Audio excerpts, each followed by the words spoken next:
Buat Bapak dan Ibu yang hadir di kesempatan tabligh akbar kajian duha ini, semoga kehadiran kita di masjid ini bersumber dari taufik Allah Subhanahu wa taala, sehingga dengan taufik itu mampu merubah kita sepulang dari pengajian ini menjadi lebih baik dalam pandangan Allah Subhanahu wa taala. Saya baru landing dari pesawat dari Surabaya, ada acara simposium 1 abad Nahdlatul Ulama yang hadir Muhammadiyah dan NU. Alhamdulillah saya diberi ruang untuk merekatkan Muhammadiyah dan NU.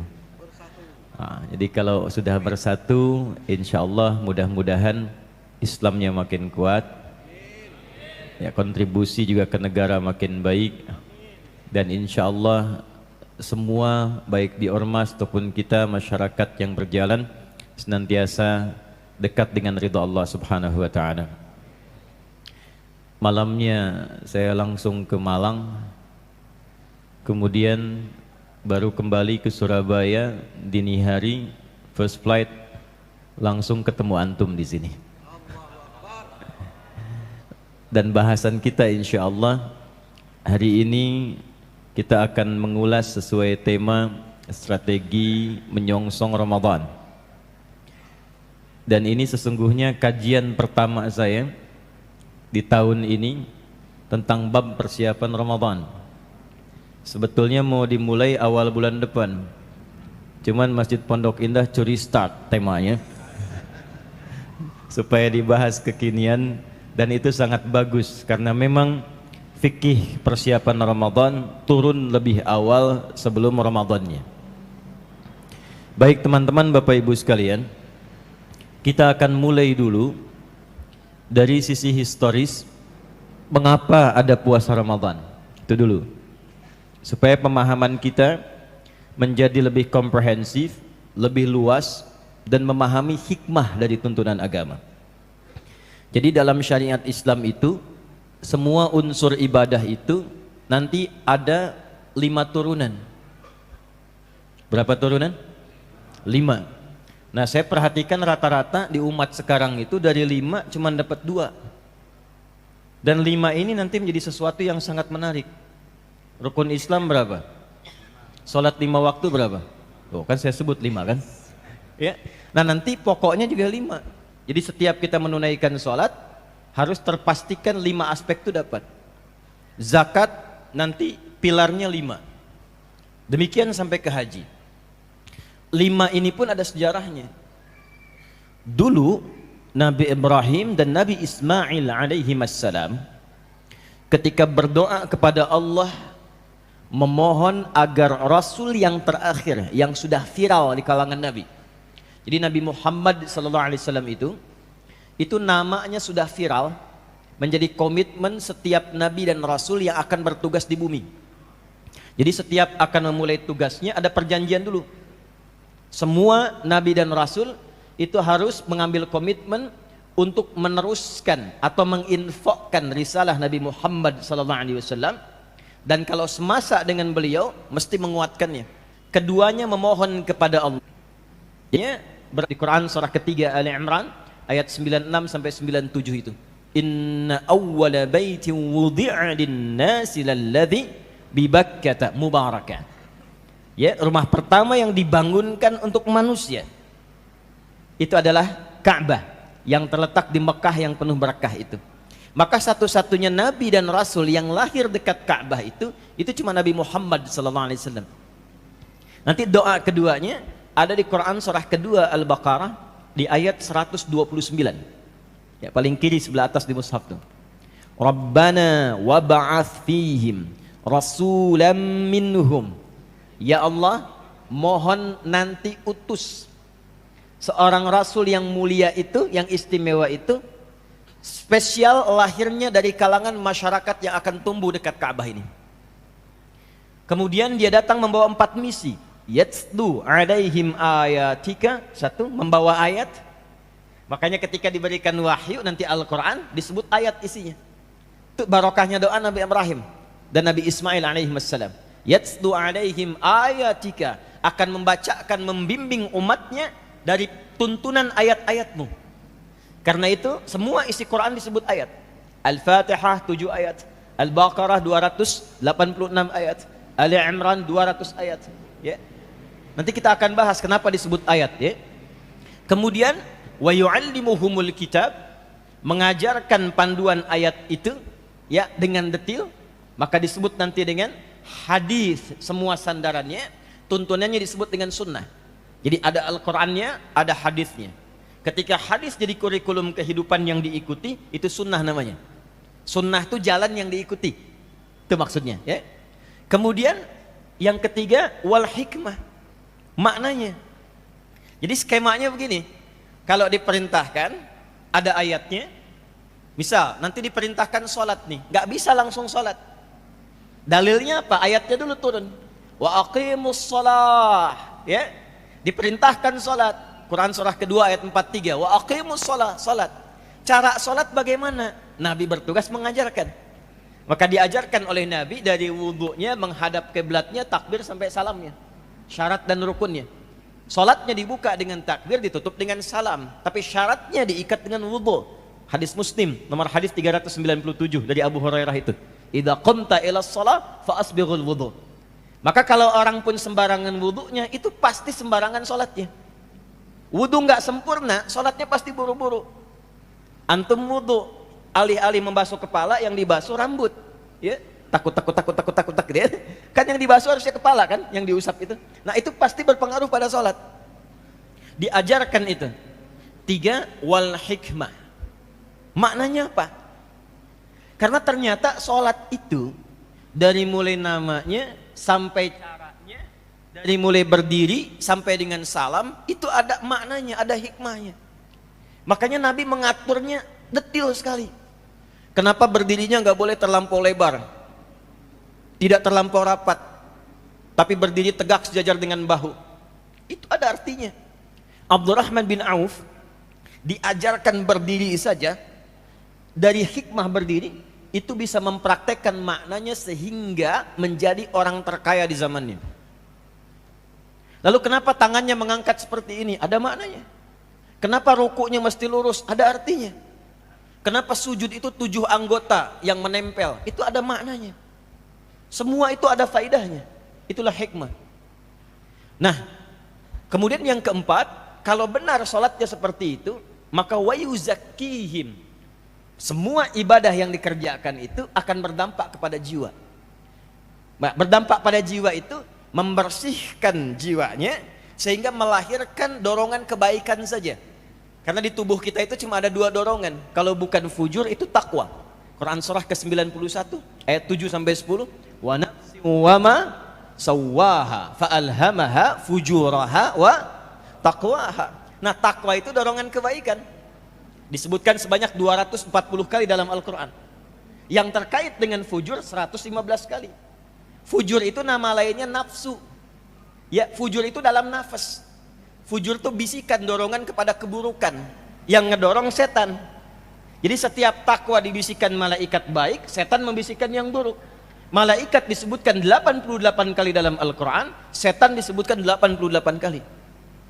Yang takwa 115 kali terkait nafsu, nafsunya 115 kali. Jadi ketika azan berkumandang Allahu Akbar, kata takwa bisikan malaikat, cepat sudah azan. Begitu la ilaha illallah, kata setan lewat nafsu, baru azan, belum qomat. Itu ammarah bisu. Jadi dia fujur senantiasa memerintahkan pada yang buruk. Ini ambil, ambil yang ini, tinggalkan yang itu. Kata khatib, ambil yang baiknya, tinggalkan yang buruknya. Terus sendal paling baik tuh yang itu tuh. Yang buruk tinggalkan. Nafsu. Ya, jadi amarah, fujur, nafas. Dari nafas ketemu su. Ketika jadi perbuatan disebut su namanya. Nafas ketemu su jadi nafsu. Itu Quran surah ke-12. Yusuf di ayat ke-53. Wa ma ubarri'u nafsi innan nafsa la'ammaratum bisu illa ma rahima rabbi. Lawannya takwa. Jadi kalau kita mampu menunaikan ibadah dengan benar, itu ada dampak ke jiwa. Yang pertama ketenangan dulu. Jadi sebelum yang buruknya hilang, tenang dulu. Jadi dengan tenang itu orang bisa berpikir dengan jernih. Coba kalau antum nggak percaya ya, kalau sedang gelisah, cari aja satu di antara sekian banyak formula ibadah, kerjakan. Kalau benar mengerjakannya, yang pertama didapatkan pasti ketenangan. Baca Quran ibadah nggak? Ibadah. Antum sedang gelisah, ada masalah, daripada bikin status di media sosial yang tidak menyelesaikan persoalan, lebih baik antum ambil wudhu, ngadep kiblat, buka mushaf, itu baru buka sudah tenang hati. Dan menariknya kadang-kadang buka acak ketemu suratnya sesuai dengan masalah kita. Itu menariknya tuh. Nah ketika tenang itulah hati terjadi perubahan. Sudah mulai bisa menerima, sudah mulai bisa berikhtiar dengan baik. Itulah tazkiyah namanya. Tazkiyah. Makanya sebelum menunaikan sholat, Nabi itu ditazkiyahin dulu. Itu ditemukan di hadis Muslim. Itu peristiwa Isra Mi'raj tuh. Ya, Isra Mi'raj itu nanti diriwayatkan oleh 16 orang sahabat senior. Dihimpun di Kitabul Iman. Kalau ngaji Sahih Muslim itu ada di topik yang pertama. Ada 54 topik. Topik pertama Kitabul Iman. Dari nomor subtopik yang ke-74. Babul Isra li Rasulillahi sallallahu alaihi wasallam ila samawati wa fadlis salah. Dari nomor hadis 162. Imam Muslim menerima dari Syaiban Az-Zukhruf. Syaiban Az-Zukhruf menerima dari Hamad bin Salamah. Hamad bin Salamah menerima dari Thabit Al-Bunnani. Thabit Al-Bunnani menerima dari Anas bin Malik radhiyallahu taala anhu. Anas bin Malik menerima dari Rasulullah sallallahu alaihi wasallam. Muhammad bin Abdullah bin Abdul Muttalib bin Hashim bin Abdul Manaf bin Qusay bin Murrah bin Kilab bin Ka'ab bin Ghalib bin Fihir bin Malik bin Nadar bin Kinana bin Khuzaimah bin Mudrika bin Ilyas bin Nizar bin Mudar bin Ma'ad bin Adnan bin Addi bin Adri bin Muqawwam bin Nahur bin Tarikh bin Ya'rub bin Yasjub bin Nabit bin Ismail alaihi salam bin Ibrahim alaihi salam bin Adhar atau bin Nahur bin Abir bin Kinan bin Arfakhshad bin Sam bin Nuh alaihi salam bin Mihlail bin Matushala bin Kinan bin Anwath bin Sis bin Adam alaihi salam. Ayo coba ulangi. Nah, itu hadis Isra-nya. Kata Nabi, utitu bil buraq. Ya, saya didatangkan dengan burak dari kata barakun. Al-Baqarah ayat 20. Yakadul barqu yakhtafu absarahum. Jadi maksudnya itu tunggangan dengan kecepatan cahaya. Ya, ada kecepatan suara, ada kecepatan cahaya. Kecepatan cahaya lebih cepat dibandingkan suara. Gampangnya begini, itu ada gambar. Ya, gambarnya sudah ada, suaranya nyusul kan? Itu kecepatan cahaya, apa yang dilihat itu yang sampai. Itu burak namanya. Tapi sebelum peristiwa itu tazkiyah dulu. Hadisnya nomor 163. Pindah halaman 77, paling kiri sebelah atas. Masih dari Anas bin Malik. Kata Anas bin Malik, kana Abu Dzarrin radhiyallahu taala anhu yuhaddithu. Adalah sahabat Abu Dzar Al-Ghifari menyampaikan sebuah kisah. Anna Rasulullah sallallahu alaihi wasallam qala, bahwa Nabi sallallahu alaihi wasallam menyampaikan informasi sebelum diisrakan. Apa kata Nabi? Furija saqfu baiti bi Makkah. Sebelum Isra itu, atap rumahku itu ditembus yang berada di Mekah. Itu yang sekarang ada gate Nabi itu. Ya, kalau antum dari Zamzam, Safwa, lurus, jangan masuk King Abdul Aziz, langsung belok kanan. Ya, belok kanan itu kan di bawah ada Jabal Qubais yang ada istananya itu. Ya. Belok lurus, yang pintu pertama gate Ismail, selanjutnya yang ketiga dari situ ada sebelah kiri gate Nabi, Babun Nabi. Itu rumahnya Sayyidah Maimunah radhiyallahu taala anha. Di situ terjadi peristiwa tentang cara bangun tidur. Di situ terjadi peristiwa Nabi sebelum diisrakan. Berangkatnya dari situ. Ya. Nah, depannya nanti sebelah kiri dikit itu ada yang ada jembatan kecil. Ya, tapi nggak sebesar yang Pondok Indah Mall itu ya, yang kecil itu nyambung ke masjid. Itu sampingnya dulu ada tiang lampu tinggi sekali. Nah, itu rumahnya Abu Jahal dulu. Ya, rumahnya Abu Jahal. Ya, kita tinggalkan Abu Jahal, kita masuk ke peristiwa Isra. Furija saqfu baiti bi Makkah. Ditembus atap rumahku itu di Makkah. Fanazala Jibril alaihi salam. Maka turunlah malaikat Jibril alaihi salam, fa faraja bi sadri. Faghasalaha bima'i Zamzam. Maka Jibril alaihi salam diperintahkan oleh Allah untuk mentazkiyahkan hatiku. Ditembus dadaku, kata Nabi, untuk dibersihkan dengan air Zamzam. Thumma jaa bi tastin. ya mumtaliin hikmatan wa imanan. Setelah itulah datang dengan satu bejana air zam-zam, ya, kemudian diberikan kebersihan dari situ, lalu ditanamkan hikmah dan iman. Jadi sebelum peristiwa Isra yang mendatangkan hadiah solat itu, Nabi ditazkiyah dulu. Makanya nanti fungsi solat terkait dengan tazkiyah. Apa fungsinya? Turunlah Quran surah 29 ayat ke-45. Yang tengah-tengahnya antum hafal, awalnya nggak dihafalkan. Lihat tengahnya. Innas salata tanha 'anil fahsya. Tuh, coba awalnya. Ma uhya ilaika minal kitab wa aqimis shalah. Wa aqimis shalah. Innas salata tanha 'anil fahsya wal munkar. Itu tazkiyah namanya. Jadi kalau orang salatnya benar, orang salatnya bagus, yang pertama kali didapatkan bukan hanya menggugurkan rukunnya saja, fardunya saja. Kalau cuman gugur rukun, antum dengan dua pertama selesai. Bacaan, gerakannya betul. Bacaannya benar, dari takbir sampai dengan salam. Gerakannya benar, rukun gugur. Tapi pertanyaannya, manfaat sholatnya dapat gak? Karena sholat itu dunia akhirat. Ingat, sholat itu dunia akhirat. Sholat itu oleh Quran disebut dengan hasanah. Quran surah ke-11, Hud ayat 114. Aqimis salata tarafa'in nahar wa zulafan minal lail innal hasanati yudhibnas sayyiat. Salat disebut hasanah. Sedangkan hasanah konfigurasinya itu dunia akhirat. Al-Baqarah ayat 201. Wa minhum may yaqulu rabbana atina fid dunya wa fil akhirati hasanah. Karena itu ketika antum minta, ya Allah berikan hamba kemuliaan-kemuliaan dunia, bentuknya hasanah. Pekerjaannya sukses tapi punya nilai baik. Di rumah tangga bahagia, punya nilai baik. Namanya hasanah. Maka Allah jawab lewat sholat. Sholat itu kunci. Kalau kunci itu benar, kita bisa membuka pintu apapun yang kita inginkan. Ada pintu rumah tangga, kuncinya dari sholat. Pintu sosial, pintu pekerjaan, semua dari sholat gerbangnya. Dari sholat. Karena itulah ketika dipanggil sholat, itu panggilannya melekat dengan semua kesuksesan dan kebahagiaan. Dalam bahasa Arab disebut dengan falah namanya, success and happiness. Diperdengarkan di telinga kita. Telinga bahasa Arabnya udhun, jamaknya adzan. Setiap kali adzan, bukankah setelah hayya 'alas shalah itu hayya 'alal falah? Hayya 'alas shalah, hayya 'alal falah. Tuh. Kamu itu jadi muslim mesti sukses, kata Allah. Kamu beriman mesti bahagia. Jangan sampai di kantor sukses, di rumah nggak bahagia.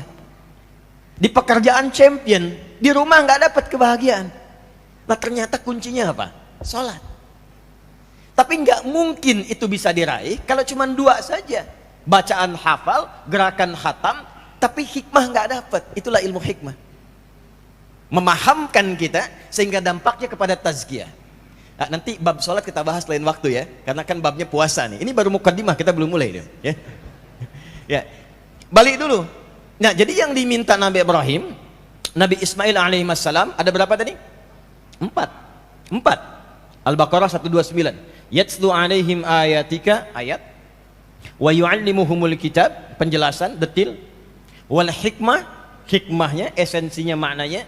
Kemudian 4, wa yuzakkihim. Innaka antal azizul hakim. Nanti kalau saya sudah masuk babnya, saya pelankan sedikit karena ini pembuka dengan cepat. Dijawab 5, minta 4, ini keutamaan Nabi Muhammad SAW. Dijawab 4, diberikan 5. Jawabannya muncul di Al-Baqarah ayat 151. Paling kanan agak ke bawah sedikit. Kama arsalna fikum rasulam minkum. Doanya Rabbana wab'ats fihim rasulam minhum, turun jawaban kama arsalna fikum rasulam minkum. Kami jawab doa itu. Diutuslah seorang rasul yang lahirnya dekat Ka'bah dari kalangan kalian, kata Allah. Fungsinya 1, yatslu alaikum ayatina. 1. 2, wa yuzakkikum. 3, wa yu'allimuhumul kitab. Wa yu'allimukumul kitab. 4, wal hikmah. 5, wa yu'allimukum ma lam takunu ta'lamun. Minta 4, dijawab 5. Nabi Muhammad tuh luar biasa, Masya Allah sallallahu alaihi wasallam. Nabi Musa mau datang ke Firaun. Firaun itu kan bukan sekedar galak tapi kejam. Saya nggak suka dengan model rambutnya tuh. Tolong pisahkan kepala dari badannya tuh. Bukan nyuruh-nyukur, potong kepalanya. Itu Firaun. Karena itu Nabi Musa ketika akan datang ke Firaun minta kepada Allah dilapangkan dulu hatinya. Supaya kalau dicaci dimaki nggak cepat tersinggung. Sebab kalau Nabi tersinggung berdoa, doanya kabul, selesai. Ya. Maka minta kepada Allah doa dilapangkan hati. Ini yang di surat Thaha itu. Rabbi syrahli wa yassirli wahlul 'uqdatam yafqahu. Perhatikan ya. Kita lihat komparasi Nabi Musa dengan Nabi Muhammad SAW. Nabi Musa berdoa dikabulkan oleh Allah. Rabbi syrahli. Nabi Muhammad nggak minta turun ayat. Alam nashrah laka sadrak. Nabi Musa, Rabbi syrahli sadri. Nabi Muhammad, alam nashrah laka sadrak. Nabi Musa minta, wa yassirli amri, dia kabul. Nabi Muhammad gak minta turun ayat, wa nuyassiruka lil yusra. Itu keutamaannya. Nabi Ibrahim, Nabi Ismail berdoa untuk Nabi Muhammad, minta 4, jawaban dari Allah 5. Dan 5 inilah pilar-pilar kita dalam memahami setiap tuntunan syariat. Maka di sholat kalau kita akan riset, yang kelima akan ditemukan. Yang 4 kan berakhir. Yang kelimanya apa? Akan ditemukan pengetahuan baru. Wa yu'allimukum ma lam takunu ta'lamun. Jadi kalau antum riset di semua bidang, misal antum ada yang di bidang kedokteran, antum ada yang di bidang misalnya fisiologi, ada yang di biologi. Itu setiap disiplin ilmu kalau mempelajari tentang sholat pasti akan mendapatkan bab yang baru. Silahkan cek. Dari segi kesehatan, kenapa rukuk begini? Apa manfaatnya terhadap otot?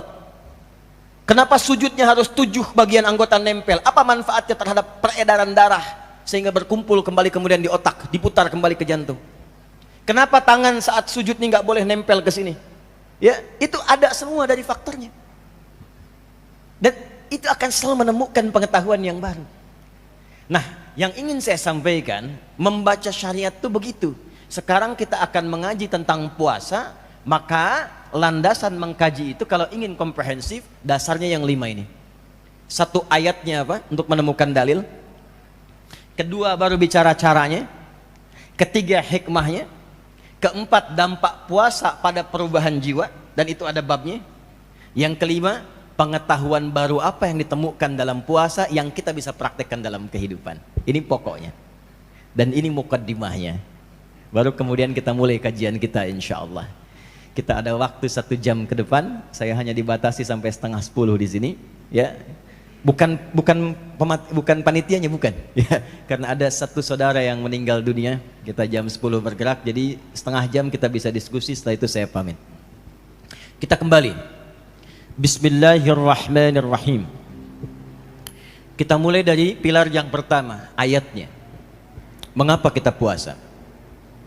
Pelan-pelan ya. Kalau ibadah, apalagi yang formal, yang ditanya dalilnya. Jelas ya? Yang ditanya apa? Dalilnya. Dan perintah. Oke ya?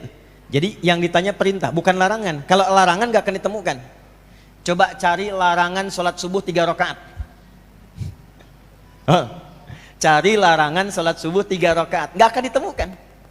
Ya, sampai kiamat kurang 2 hari gak akan ditemukan. Ya, sehari lagi kita sadar. Kenapa? Karena untuk ibadah itu yang dicari bukan larangan, tapi perintahnya, dalil. Sebaliknya dunia itu kebalik, yang dicari larangannya, supaya memudahkan kita beraktivitas. Jadi jangan tanya dalil. Saya pengen jus alpukat, apa dalilnya? Susah kalau begitu. Ya. Jadi dunia itu semua boleh, kecuali yang dilarang, itu aja. Makanya ayat larangan di Quran itu cuma 300, kurang lebih 313. Semuanya tuh 6.236 ayat, teman-teman. Ya. Dan ibadah itu yang pakai dalil. Sholat saja, sholat. Maaf ya, saya tanya nih, berapa waktu tadi sholat? 5 waktu. Dari 5 waktu ini paling khusyuk sekali sholat berapa menit? 5 menit ya. 5 kali 5 berapa? 25 menit. Kalau konsisten seperti itu, ada yang menghitung secara statistik, menghitung. Jadi ketika dihitung kalau orang 5 menit saja khusyuk, 5 kali dalam sehari 25 menit, berarti dalam setahun dihitung itu dia hanya menunaikan 1 pekan saja. Seminggu. Ya, seminggu. Sisanya Allah berikan kesempatan, silahkan. Bangun, makmurkan, beraktivitas. Itu pun kadang-kadang masih belum optimal. Ya, maka kembali yang ditanya dalil. Kita mulai sekarang. Kita ingin bahas tentang puasa, apa dalilnya, apa ayatnya, dan apa yang melatar belakangi ayat ini diturunkan. Kita mulai dengan Al-Baqarah Quran surah kedua ayat 183 sampai dengan 187. Saya ulang, Quran surah kedua Al-Baqarah, saya pelankan dan saya ritmenya mulai atur agak lambat. Quran surah kedua Al-Baqarah ayat 183 sampai 187. Satu paket ya. Jadi bukan satu ayat saja, satu paket. Kisahnya dimulai ke Yathrib yang kelak menjadi Al-Madinah Al-Munawwarah. Setelah menunaikan tugas di Mekah menyampaikan pokok-pokok tauhid dan bab awal salat sebanyak kurang lebih 13 tahun. Dakwah yang optimalnya 10 tahun. 3 tahunnya itu masa-masa persiapan. Jadi Nabi 3 ke 4 tahun itu masa pembekalan. Belum dakwah terbuka. Ya, ini risalah ya, maaf ya, pada para ustadz, kiai, para pengajar dan sebagainya, dimanapun akan ditempatkan, maka dalam Islam itu nggak boleh langsung ngajar. Harus menguasai materinya dulu, ilmunya dulu. Ya, makanya turunnya surah Al-Mudaththir itu, ya teman-teman sekalian, turunnya Al-Mudaththir itu kan didahului dengan 3 tahun sebelumnya. Allah mengajarkan dulu kepada Nabi. Ya, ajarkan dulu, setelah Iqra kan diajarkan dulu. Ya, tambahkan setelah berselimut pengetahuan, berselimut dengan rahmat Allah yang siap untuk disampaikan. Al-Muzammil, ya, itu seakar nanti dari kata zamil. Zamil itu teman. Muzammil itu orang yang menjadikan selimut sebagai temannya. Ya, supaya mendapatkan kenyamanan dalam tidur. Biasanya kan fungsi selimut itu 2. Ya, satu memberikan kenyamanan saat tidur, yang kedua berlindung saat merasakan ketakutan kan? Ya, masih ingat kalau anak-anak tuh sedang berlindung dikejar-kejar, dia sembunyi di balik selimut kan?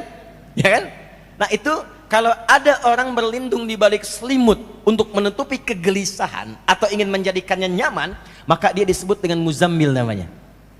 Jelas?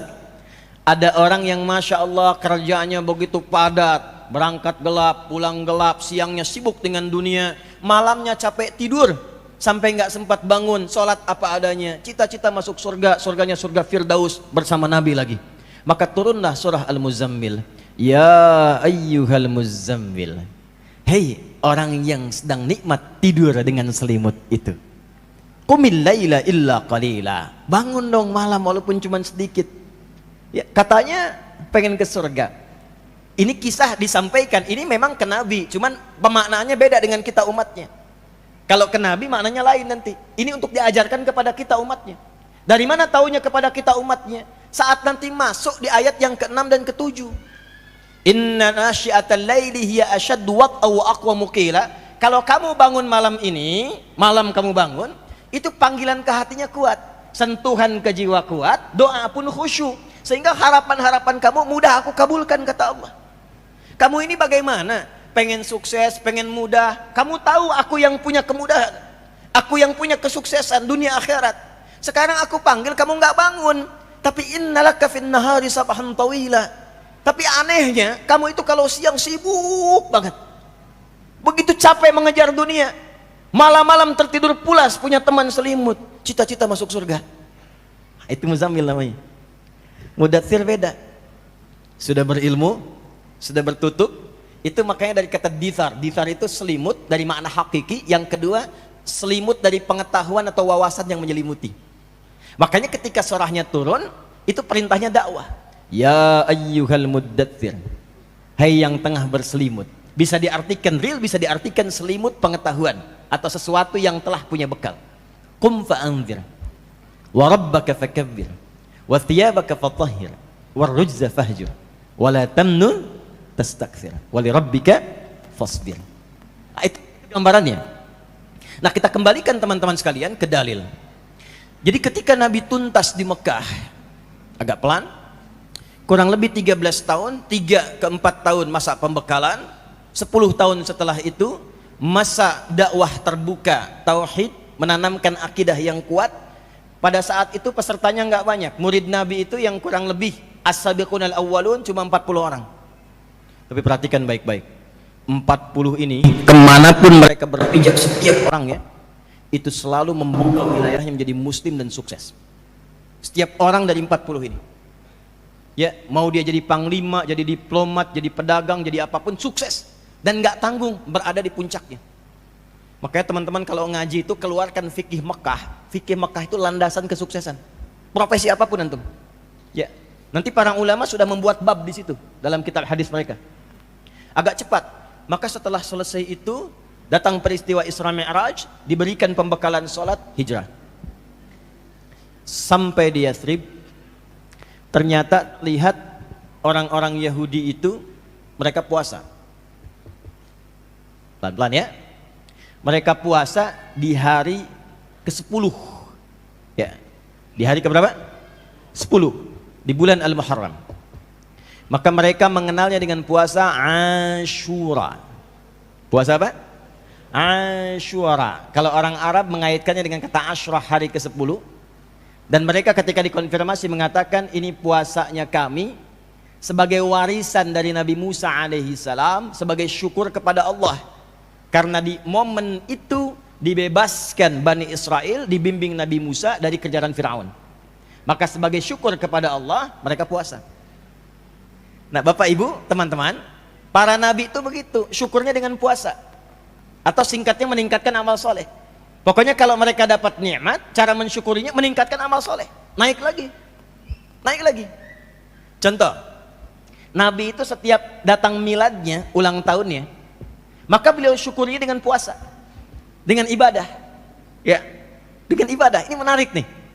Makanya ketika Nabi puasa ditanya oleh sahabat, ya Rasulullah, kenapa engkau puasa hari Senin ini? Kata Nabi, hadza yauma wulidtu, ini hari aku dilahirkan. Dan itu nanti ada hikmahnya. Contoh lagi, ya, ketika Nabi turun ayat, teman-teman, yang menjamin surganya, inna a'tainakal, ketika mendapatkan anugerah besar itu, Nabi bukan mendiamkan diri, alhamdulillah dapat surga, tidak. Perintah dari Allahnya mensyukuri nikmat itu dengan tambah lagi ibadahnya. Fasholli li rabbika wanhar. Nah, ternyata cara seperti ini itu sudah warisan dari semua orang soleh dan semua nabi sebelumnya. Jadi semua nabi itu kalau sedang mendapatkan kenikmatan, cara mensyukuri nikmatnya dengan tambah lagi ibadahnya. Ya, maaf, ibadah itu kan menyembah siapa? Nah, nyembah itu memuliakan yang disembah. Antum kalau diberi sesuatu, ya, misal saya beri antum uang 10.000, antum ucapkan apa? Alhamdulillah, terima kasih kan? Antum telah terima, antum memberikan kasih, gitu kan? Terima kasih. Bukankah dengan ucapan terima kasih memuliakan pada pemberinya? Ya kan? Yang memberikan rizki kepada kita siapa? Yang memberikan semua kebutuhan kita siapa? Allah. Nah, karenanya adabnya kalau diberikan sesuatu oleh Allah, maka muliakan pemberinya. Dan cara memuliakan Allah itu gampang, dengan meningkatkan ibadah kepadanya. Itu konsepnya. Quran surah 20 ayat ke-14. Innani anallahu la ilaha illa ana fa'budni. Itu. Jadi kalau antum misalnya sekarang masuk ke miladnya, ulang tahunnya, ya, jangan yang aneh-aneh. Sudah ada jalurnya sampai ke atas. Sampai ke atas. Cari ibadah yang kira-kira paling antum senangi, sedekah. Nggak apa-apa beli kue, bagikan, niatkan sedekah. Gitu. Ya, atau keluarkan sedekah, beli mushaf, simpan di tempat-tempat penghafal Quran. Ajak anak yatim, ya, ke rumah makan, muliakan mereka dan niatkan sebagai ibadah kepada Allah. Antum dapat nih promosi jabatan baru, boleh. Ya, bagi-bagi, nggak usah bagi kartu nama. Boleh, silahkan, ya, nggak ada masalah, ya. Nggak ada masalah. Tapi ibadahnya apa di situ? Kalau pengen sholat tahajud malamnya, syukur pada Allah. Kalau pengen bagi dengan teman-teman aja, ya, tapi niatkan sebagai ibadah. Itu adabnya. Maka datang ke situ, menemukan orang-orang Yahudi pada masa itu menunaikan puasanya Asyura sebagai syukur kepada Allah di masa lalu saat dilepaskan dari kejaran Firaun. Maka apa respon Nabi sallallahu alaihi wasallam? Ketika dilaporkan Nabi langsung komen. Dan kalau Nabi sudah komen, kita umatnya tinggal like, share, and subscribe. Gak usah komen lagi. Like, share, and subscribe. Apa komen Nabi? Aku lebih berhak dibandingkan dengan umatnya Musa atau umat Yahudi pada saat ini. Aku lebih berhak untuk itu. Maksudnya apa? Di antara warisan-warisan para nabi itu pasti akan saling menguatkan satu dengan yang lainnya. Maka Nabi Muhammad SAW untuk menghormati Musa ke atas dan juga memberikan jembatan ta'aruf kepada Yahudi supaya mengembalikan mereka pada syariatnya. Kamu kan mengakui ini warisannya Musa. Nih aku datang membawa risalah yang sama dengan Musa, bahkan melengkapi Musa. Jelas ya?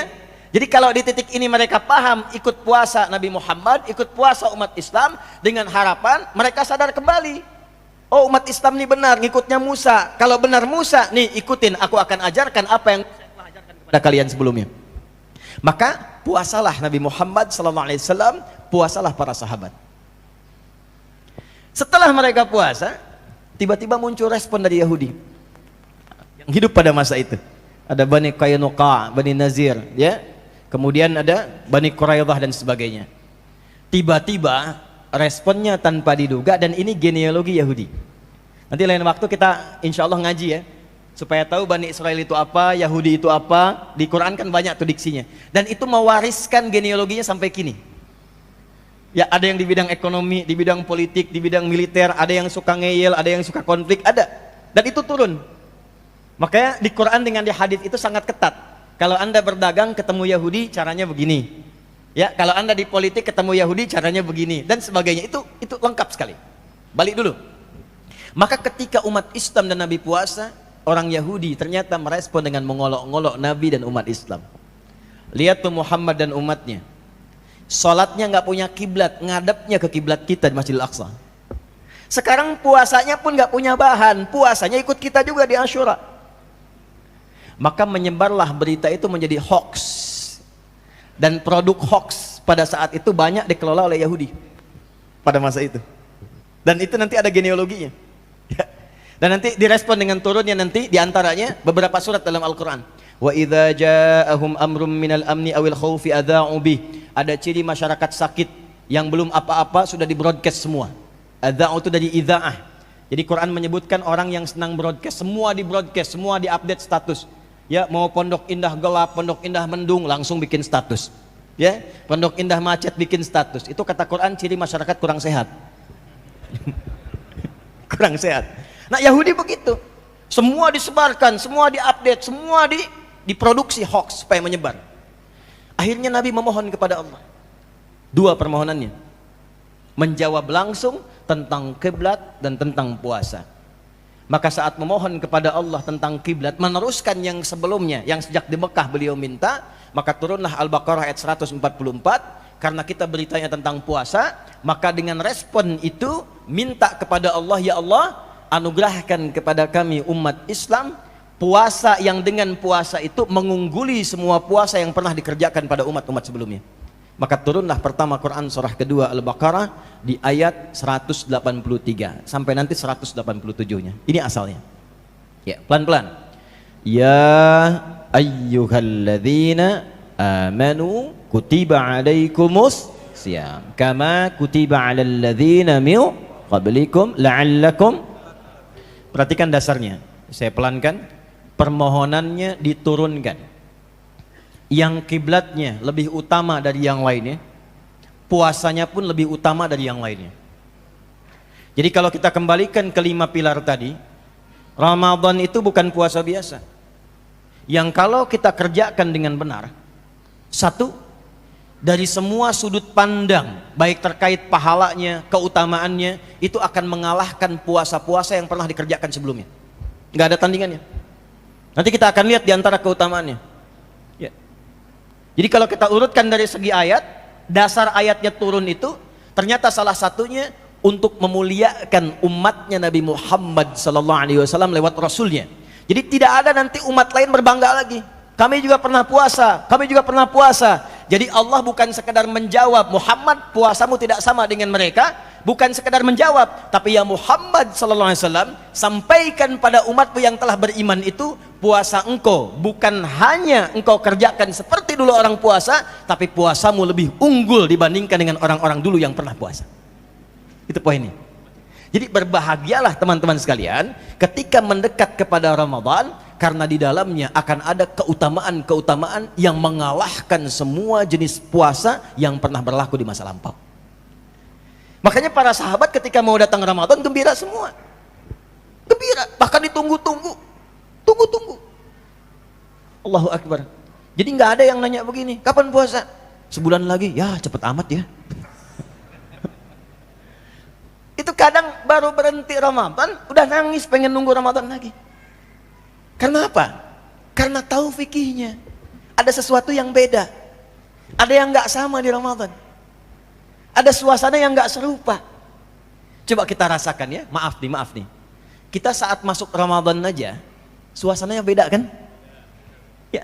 Ini suasana masjid aja udah lain nih. Masya Allah, jamaahnya makin banyak. Dari mulai maghrib, ibu-ibu udah bawa sejadah, bertarung mendapatkan saf depan. Bukan untuk isya, buat tarawih. Sedangkan tarawih sunnah hukumnya.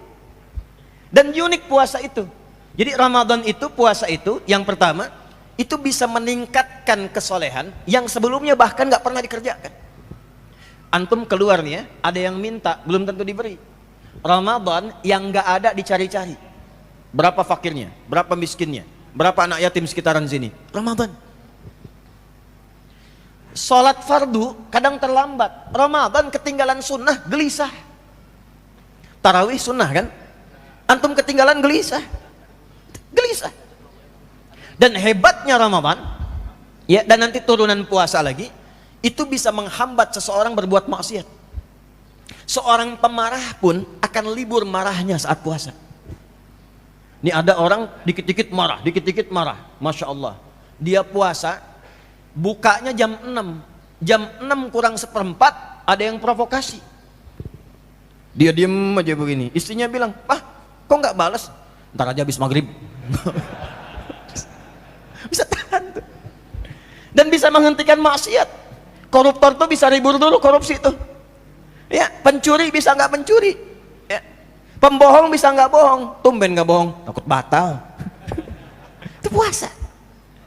Itu Ramadan, suasana indah dan berkahnya apa? Kalau dulu orang Yahudi puasa untuk sendirinya saja, makan sendiri, minum sendiri, pakaian sendiri. Umat Islam tidak. Begitu Ramadan, yang jual kolaknya bisa non Muslim.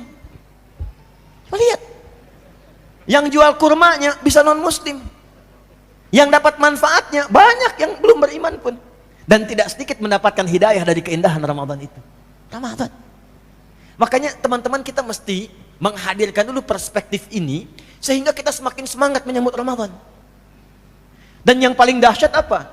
Allah turunkan kemuliaan setiap siang malamnya yang gak pernah diberikan pada puasa sebelumnya. Contoh, untuk siangnya, man shama ramadhana imanan wa ihtisaban ghufira lahu ma taqaddama min dhanbi. Al-Bukhari. Man, siapapun tanpa kecuali, laki-laki, perempuan, besar kecil, tanpa batas. Man. Jadi tolong, kalau saya kurang sepakat dengan terjemahan barang siapa. Itu di terjemahan Musab masih ada terjemahan barang siapa ya. Saya agak kurang sepakat saya. Bukan apa-apa, karena sampai sekarang saya belum menemukan tuh barang punya siapa. Jadi lebih enak kita terjemahkan siapapun. Man shoma, siapapun yang menunaikan puasa Ramadan, khusus Ramadan. Ada kalimat Ramadannya. Kalau man ketemu fi'il madhi, ketemu satu momentum, itu artinya perbuatannya belum dikerjakan, akan dilakukan. Sama dengan idza ketemu fi'il madhi, past tense. Misalnya idza jaa, itu perbuatannya belum ada. Jelas ya? Misal Fathu Mekah nih, penaklukan kota Mekah belum terjadi, tapi ayatnya sudah turun. Idza jaa nasrullahi wal fath. Belum terjadi, nanti terjadinya, tapi disuruh siap-siap. Ya, diberikan kabar gembira. Nah, ini pun sama, man shoma ramadhana, Ramadannya belum tiba. Tapi Nabi sudah berikan motivasi. Supaya kita siap-siap dari sekarang. Man shoma ramadhana imanan wahtisaban. Siapapun yang menunaikan puasa Ramadan yang didasari dengan iman dalam dirinya. Karena itu panggilan puasanya pakai panggilan iman. Ya ayyuhalladzina amanu. Catat ya, satu. Saya mulai tuliskan pelan-pelan.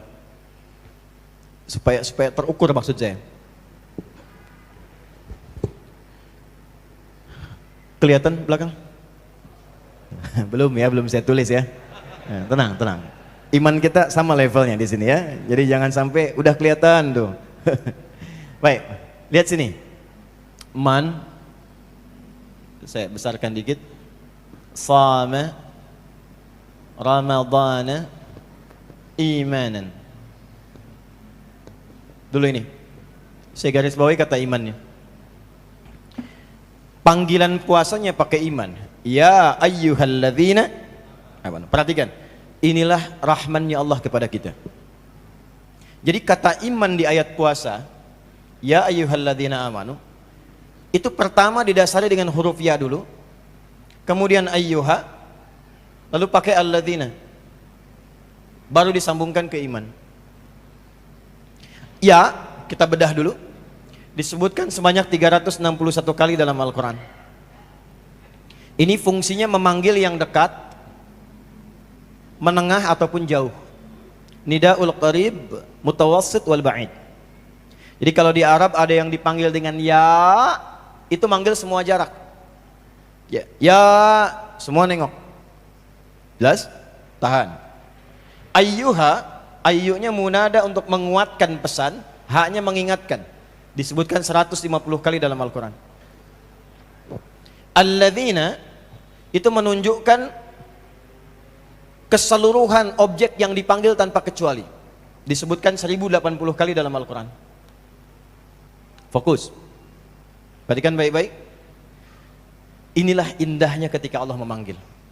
Allah tidak pernah bedakan siapa yang dipanggil khusus untuk Ramadan. Kata Allah, hei semua hambaku yang merasa punya iman. Aku enggak peduli apakah imanmu itu lemah sehingga engkau merasa jauh dariku, aku panggil. Datang. Aku siapkan Ramadan untuk menguatkan imanmu. Apakah engkau merasa tengah-tengah, jauh, tidak, dekat juga tidak? Dipanggil salat fardu datang, sunnah belum tentu. Kalau yang ini salat fardu pun belum tentu. Ada yang merasa dekat dengan Allah, sunnah pun sudah dikerjakan sebelum Ramadan. Bahkan latihan puasa sunnah, latihan tahajud. Kata Allah, aku nggak bedakan, semua disamakan dipanggil. Dan ini dibuktikan saat Ramadan. Makanya ketika Ramadan tiba, orang yang nggak pernah ke masjid pun bisa saf pertama. Saya tidak mengatakan setiap saf pertama nggak pernah ke masjid ya. Tapi saya ingin katakan suasana Ramadan dengan panggilan satu huruf ya ini, itu merubah jiwa kita. Yang nggak pernah tadarus bisa tadarus. Karena kenapa? Ada fitrah yang Allah berikan dengan rahmatnya menjadikan semua merasakan nikmat yang sama. Itulah hebatnya Ramadan. Dipanggil semua. Ini dengan satu huruf ya saja. Ya pakai alladzina. Tapi problemnya adalah ini panggilan di awal Ramadan. Tidak berlaku sampai akhirnya. Karena ketika dirinci itu jadi man ke atasnya. Ya, man itu sudah personal, setiap orangnya mau nggak konsisten menjaga nikmat ini sampai akhir. Seakan-akan ada isyarat dalam Quran dan hadis di awal Ramadan semua diberikan kenikmatan dan rasa yang sama. Tapi kalau tidak konsisten menjaga itu sampai akhir, di tengah-tengah akan terjadi banyak kemajuan. Sapnya maju. Dari 10 sap kan? Tinggal 5, 4, 3, 2, 1. Maju.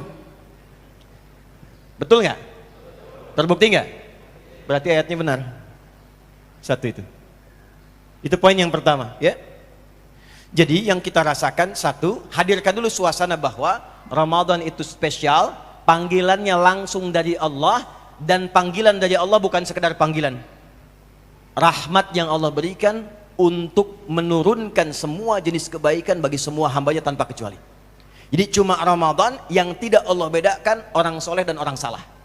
Yang salah oleh Allah diampuni dosanya kalau dia bertobat, dinaikkan statusnya menjadi soleh, dan yang soleh dinaikkan statusnya lebih dekat lagi menjadi ibadur rahman. Ramadan.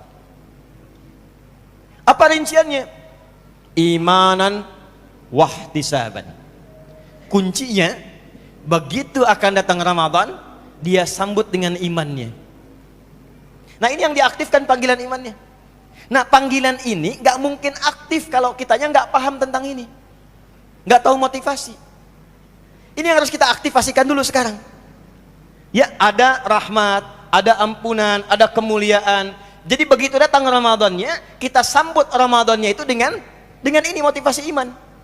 Saya yakin ya Allah, seperti Nabi-Mu sampaikan, seperti Engkau firmankan, seperti Engkau janjikan, dan sekarang saya datang untuk memenuhi apa yang Engkau perintahkan. Wahtisaban. Dia mengingat kekurangan-kekurangannya. Jadi ternyata cara mengisi puasa itu bukan nahan lapar haus saja, tidak. Di masuk Ramadan itu bukan sahur kapan, buka kapan. Ya, sehingga jadwal imsak itu ya jadi jadwal sholat kan? Ya, padahal jadwal imsak itu kan jadwal agenda puasa kan? Ibadahnya jadwal imsak jatuh. Puasa yang diingin satu bimakna muhasabah, flashback ke belakang, melihat kekurangan-kekurangan kita sebelum Ramadan. Ada potensi rahmat Allah berupa ampunan tanpa batas, dirinci kekurangan itu, ditaubatinlah saat Ramadan. Jadi begitu sedang puasa sambil tobat. Ya, dampaknya gampang. Gini prakteknya. Antum ke kantor, lewat jalan nih kan, setiap jalan itu yang biasa dilalui. Pernah berbuat maksiat apa di jalan itu? Pernah marah pada orang, kelaksonin orang dan sebagainya. Itu setiap tempat yang dipijak sampai tiba mengerjakan sesuatu, ingat-ingat, ada salah, istighfari. Itu ihtisab namanya. Ada satu orang alim, syekh, ini kisah nyata. Punya muridnya banyak, menempuh perjalanan. Tiba-tiba di satu jalan, syekh ini yang biasanya kuat, paling kuat di antara semuanya, jatuh pingsan. Jatuh pingsan. Muridnya semua nunggu, begitu bangun, ditanya, Syekh mabika, kenapa Syekh? Biasanya kan Anda kuat. Kata syekhnya, saya begitu memijak tempat saya sekarang. Maksiat seorang alim itu gimana sih? Karena menyadari setiap tempat yang dipijak itu akan bersaksi di hadapan arjuluhum bima kanu yaksibun. Itu baru tubuh. Nah, yang dipijak itu bersaksi di hadapan Allah. Perhatikan, selanjutnya gunakan akan bersaksi di hadapan maksiat pun bersaksi juga. Kalau ada yang si fulan mengenakan saya pesan sepatu baru. Pesan yang baru-baru udah 30 tahun. Kadang sholat cuman ke masjid, kenakan pakaian yang kamu yang paling jangan dari Allah 5 kali dan harapan surga. Ya? Nah, itu coba dari kata ihtasaba yahtasibu, ini akarnya, dan hasiba yahsabu, menyiapkan sesuatu dengan terukur. Hisabnya itu kan dari semua kegiatan kita kan? Makanya umat Islam itu dari bangun tidur diminta oleh Allah sedang menyiapkan agenda kegiatannya supaya terukur. Karena itu salat pertama dalam Islam ketika bangun disebut apa namanya? Subuh. Apa itu subuh? Subuh itu ada dalilnya, bukan sekedar nama.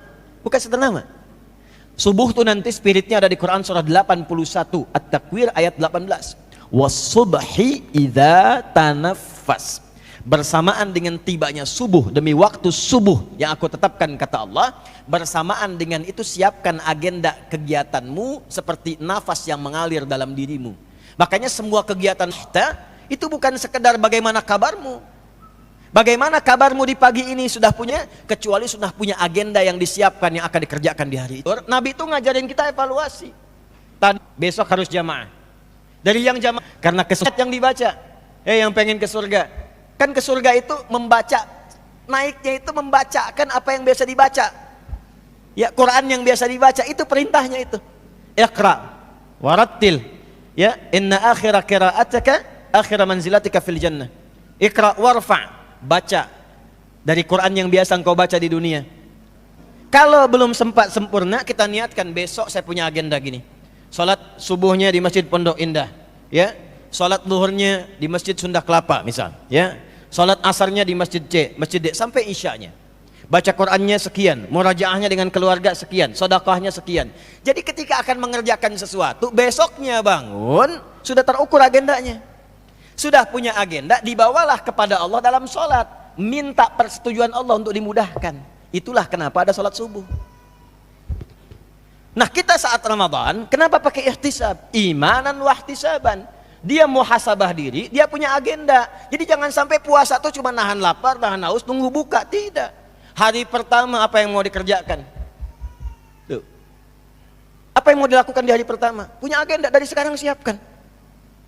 Ya. Apa agenda sosialnya, pekerjaannya? Silahkan, gak ada masalah. Saya kerja dari jam sekian sampai jam sekian, hitung. Berangkat dari rumah ke tempat kerja berapa? 1 jam. Alhamdulillah bisa murajaah, bisa tilawah 1 jam, bisa baca Quran. Siapkan. Kalau nggak disiapkan nanti bingung. Berangkat kerja tidur lagi, pulang kerja tidur lagi, nunggu buka tidur lagi. Oh, andalannya hadis itu kan, tidurnya orang puasa adalah ibadah. Hadis palsu. Hadis palsu. Itu dari hikmah sebetulnya, bukan hadis. Ya, balik. Jadi itu yang harus kita siapkan, agenda ukur. Nah, orang yang punya agenda ini yang terukur dan dia isi dengan beristighfar kepada Allah, maka siangnya semua pekerjaan di siang itu diberikan rahmat oleh Allah dan semua dosa-dosanya dihilangkan oleh Allah. Ghufira lahu ma taqaddama min dzambi. Semua dosa-dosa yang pernah terjadi di tempat yang dia lalui itu, semua pekerjaan yang dia istighfari itu, ternyata puasa hari pertama saja kalau benar dilakukan menggugurkan semua dosa yang pernah terjadi pada dirinya hari pertama. Insya Allah. Ingat, menggugurkan dosa ya, bukan utang. Utang tetap bayar. Awas, ingat ya. Ya, kayak salaman kan? Ya kan? Tidaklah 2 orang muslim itu bertemu, ya kan? Kemudian fayasatafahani, kemudian bermusafah, illa ghufira lahum qabla an yatafarraqa, kecuali sebelum berpisah diampuni dosa-dosa keduanya yang pernah terjadi di antara keduanya. Dosa bukan utang. Ya. Itu kalau musafah, musafah itu dari kata tasafu, tasafu itu yang melapangkan hati. Jadi salamannya sambil lapang hatinya. Bukan salaman satu nengok sini satu sini. Ya, bukan. Nah, ini pun sama, Ramadan hari pertama menggugurkan semua dosa. Di mana di masa lalu ada puasa yang dikerjakan, dosa semua gugur, nggak ada. Cuma Ramadan. Tuh. Kadang-kadang siangnya udah gugur, malamnya dosa lagi. Itu. Mau di mana nih? Pondok Indah. Siapa imamnya? Ustadz Pulan. Ah, panjang tuh. Tahun lalu aja, belum apa-apa udah Yasin bacaannya. Emang tuh Ustadz nggak tahu jamaahnya tuh, nggak pernah lihat kali itu imam ya. Ya. Belum sholat udah gibah. Kayak enggak? Udah gibah tuh, ya. Turun lagi hadis yang kedua, man qama. Yang awal soma, yang kedua qama. Man qama ramadhana imanan wa ihtisaban, ghufira lahu ma taqaddama min dzambi. Siapa yang malamnya bangun salat tarawih maksudnya. Ya, makanya saat tarawih diajarkan oleh Nabi doa kepada Sayyidah Aisyah. Ya, saat duduk 2 rakaat, duduk, diam, diajarkan doa. Allahumma innaka afuwwun karim. Tuhibbul afwa. Ya, itu minta ampunan. Ya Allah, mungkin dalam sholat tadi ada yang salah, ada pikiran yang nggak bagus. Mohon ampuni ya Allah kalau salah dan berbuat dosa. Diampunin lagi, cuma Ramadan. Siang malamnya ada dosa, gugur, hilang semua.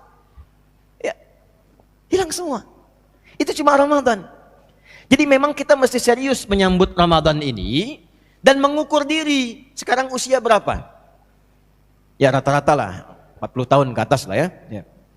30-40 tahun. Lihat sini, nih. Kita ambil begini saja, ambil 40 tahun misalnya. Usia pokok yang disebutkan dalam Al-Quran surah 46 ayat 15. Maaf, izin bertanya ya. Dari 40 tahun ini, selama hidup, yang dipakai tidur berapa tahun?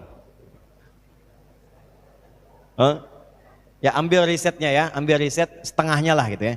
Ini kan gabungan, tidur malam, tidur siang dan sebagainya dan dari kecilnya. Ambil setengahnya, berarti 20 tahun. Dah, pelan-pelan. Dari 20 tahun ini yang dipakai ibadah berapa tahun? Di samping dunianya, jalan-jalan, kerja ini itu, yang jadi ibadah berapa tahun? Ya nggak usah terlalu pesimis, ambil setengahnya, 10 tahun lah ya. 10 tahun. Ambil, kita akumulasikan sholatnya, misalnya zakatnya, bakti orang tuanya 10 tahun. Nah, di antara ibadah 10 tahun ini, yang ikhlas berapa tahun? Kan yang diterima itu yang ikhlas kan? Wa ma umiru illa liya'budullaha mukhlishina. Quran surah 98 ayat 5. Yang ikhlas berapa tahun? Ambil setengahnya lah ya, 5 tahun. 5 tahun. Usia 40 tahun, amalan potensialnya cuma 5 tahun. Nah, dari 5 tahun ini, maaf, dosanya berapa tahun? Kan rumusnya ibadah nutupin dosa kan? Amal soleh nutupin yang salah. Di hadis Muslim kan begitu.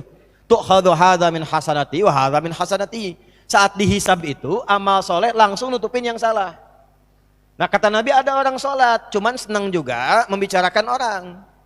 Wa syatama hadza. Ya, pulang sholat, membicarakan orang. Kadang nggak tanggung imam yang dibicarakan. Kayak tadi misalnya. Ya, itu langsung transfer pahala ke imam. Ya, atau kadang terbalik, imam ngerjain makmum. Pengen menunjukkan lama padahal cepat. Ghairil maghdubi alaihim waladdallin. Amin. Udah siap? Yasin. Makmum udah begini tuh, Yasin. Allahu Akbar. Nah, ya kan? Belakang udah nggak usut tuh, kirain mau disempurnain gitu kan? Sama juga tuh. Ya, imam juga mesti hati-hati tuh, sama juga begitu. Ya, di sholat tuh pokoknya unik deh, babnya unik sekali. Nah ini, kalau terjadi demikian, ini menyempurnakan ke sini. Pindah. Secara singkat beginilah, secara singkat, gak usah terlalu pesimis. Usia 40 tahun, modal 5 tahun, cita-citanya surga Firdaus. Ya, siapa yang pengen ke surga Firdaus? Oh, udah mulai menurun tuh saya. Iya kan? Pengen ke surga Firdaus bersama Nabi, itu kan? Tempat tertinggi ya. Modal 5 tahun. Itu pun harus nutup yang salah dulu. Nah sekarang kan kita harus berpikir cerdas. Kita tanya sama Allah, ya Allah, nggak nutup nih. Sedangkan kau syakur. Syakur itu menerima walaupun sedikit dan memberikan nilai yang, kata Allah, saya gugurkan semuanya. Kalau ada dosa, gugur. Nih yang 5 tahun. Inna anzalnahu fi wa ma adraka ma Lailatul Qadri khairum min 1000 bulan itu kalau dikonversi kurang lebih 83 tahun. 3 tahun usianya tapi dapat malam ini lebih daripada itu. Itu singkatnya. Jadi kalau huruf bacanya nun, meninggal tuh. Pas di malam ini itu baca hasanat. Siapa yang baca 1 huruf dari kitab Allah dapat 10 kebaikan. Ini 10 kali diterima, mau kita nggak siapkan dari sekarang sampai turun ke mimbar Nabi untuk jadi 3 gundakan, 1, 2, 3. Tinggi dari jamaahnya supaya kelihatan. Jadi berada dalam kitabnya Al-Mustadrak karya Al-Hakim An-Naisaburi. Tuh mati. Tuh. Saya? Kedengaran? Ah, tidak, kok bisa jawab? Tes.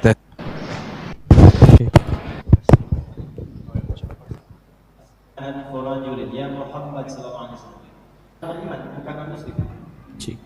Rahimah anfu itu kotor itu menunjukkan sesuatu yang tercela. Dan ini diadopsi dulu oleh Belanda. Mereka dari petinggi Belanda. Dia seorang keponakannya perempuan. Berzina dengan, maka dipraktekkan, dibawa kemudian untuk dihukum. Si prajuritnya dibawa, ya. Maka untuk ditunjukkan bahwa ini perbuatan salah di depan orang banyak, itu dilorengin dulu, dibelangin pakai arang hidungnya, dibelangin. Maka disebutlah dari situ hidung belang. Asalnya dari situ. Ini bukan utak-atik ya. Ya, jadi dikasih arang hidungnya untuk menunjukkan kehinaan. Deh, maka disebutlah hidung belang. Ya, hidung belang kan sekarang menyebar kan, hidung belang yang cari-cari yang tidak kaget ya. Nah, kembali. Nah, itu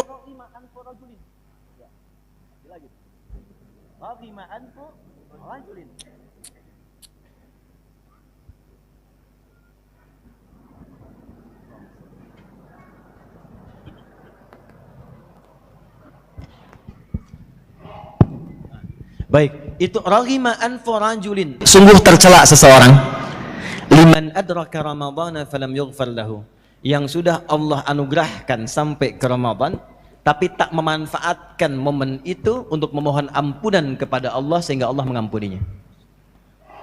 Alhamdulillah. Maaf Bapak Ibu, saya sejak pulang dari Libya sampai sekarang itu setiap menjelang Ramadan saya tunggu bulan Rajab, bulan Sya'ban. hampir rata-rata ada orang baik meninggal. Kalau bukan alim, ya orang saleh kelihatan meninggal. Tentu sesuai dengan ajalnya, tentu sesuai dengan ajal. Cuma saya sering belajar begini, ya Allah, mungkin cukup bekal mereka engkau pandang, dosa mereka sedang kau ampuni, bekalnya banyak sehingga seakan mereka tidak memerlukan Ramadan lagi. Sudah tuntas sesuai dengan ajal mereka. Hamba masih sampai ke Ramadan. Saya melihatnya selalu begitu. Makanya kata malaikat Jibril itu keterlaluan Muhammad SAW. Orang udah dikasih Ramadan yang orang dulu nggak pernah dapat. Umat dulu tuh nggak dapat itu. Walaupun mereka puasa, kama kutiba 'alal ladzina min qablikum, mereka juga puasa. Tapi suasananya nggak kayak Ramadan. Kata malaikat Jibril langsung turun. Keterlaluan Muhammad SAW. Terhina seorang hamba, jauh dari Allah. Karena redaksi lainnya bu'dan, jauh dari Allah tuh. Orang yang udah dikasih Ramadan nggak dimanfaatkan sampai nggak mampu diampuni. Sehari nggak minta ampun kiranya wajar. 2 hari dipertanyakan, 30 hari dikasih nggak minta juga, berapa hari lagi harus dikasih? Kalau dengan diberikan Ramadan Anda belum menengadahkan tangan untuk bertobat, dengan cara apa lagi Allah mengampuni dosa Anda? Dengan cara apa lagi Allah mengampuni? Dan itu siang malamnya gitu, siang malamnya. Maka hal yang harus dilakukan apa? Ingat, Nabi langsung mengaminkan, amin. Biasanya Nabi yang berdoa, malaikat mengaminkan. Di kasus ini malaikat yang bermohon, Nabi mengaminkan. Kasus ini menunjukkan saking utamanya Ramadan. Karena itulah saat sebelum masuk Ramadan, Nabi mengajarkan kepada umatnya kurikulum terbaik untuk menyongsong Ramadan. Bahkan ditunjukkan oleh Nabi SAW. Berita baiknya teman-teman sekalian, ayat ini turunnya bukan saat Ramadannya, tapi turunnya di bulan Sya'ban. Supaya ada persiapan sebulan sebelumnya. Di turunnya Al-Baqarah 183 itu bulannya bulan Sya'ban, bukan Ramadannya. Tahun kedua Hijrah. Kenapa turunnya sebulan sebelumnya? Untuk menyiapkan diri, saking pentingnya Ramadan, siap-siap dulu sebelumnya. Supaya bisa menerima dengan lapang. Ya. Sesuatu yang lapang, yang nyaman, yang siap menerima siapapun dan apapun yang datang, itu dalam bahasa Arab kata kerjanya disebut dengan rahaba. Sifatnya disebut dengan marhaban. Kalau ada tamu datang kepada kita, kita katakan, orang Arab datang kita katakan marhaban. Artinya kita sudah lapang, silahkan anggap seperti rumah sendiri, silahkan nikmati. Nazaltum ahlan wa halaltum sahlan. Ahlan wa sahlan singkatannya. Ya, nazaltum ahlan, engkau datang seperti keluarga, anggap rumah sendiri. Silahkan nikmati makanan, nyapu, ngepel. Itu bukan kalimat yang cuma dimunculkan pakai tulisan, harus pakai hati. Nulis marhaban, hatinya udah siap belum? Udah lapang belum? Karena itu kita berusaha melarap kata. Disinilah muncul kata tarahib Ramadan. Tarahib itu asalnya upaya melapangkan hati dan jiwa supaya siap menerima ketika Ramadan datang. Jika kita katakan, ya Allah, hamba siap, marhaban. Diperintahkan apa? Hamba kerjakan. Tarawih engkau, siap ya Allah. Baca Quran, siap ya Allah. Puasa, siap ya Allah. Itulah marhaban. Jadi itulah kenapa para ulama merumuskan kurikulum Nabi yang Nabi ajarkan sebagai tarhib. Supaya persiapan sebelum Ramadan tiba. Saking pentingnya Ramadan. Itu gambarannya. Jadi kalau kita masih merasa aman, ya silahkan.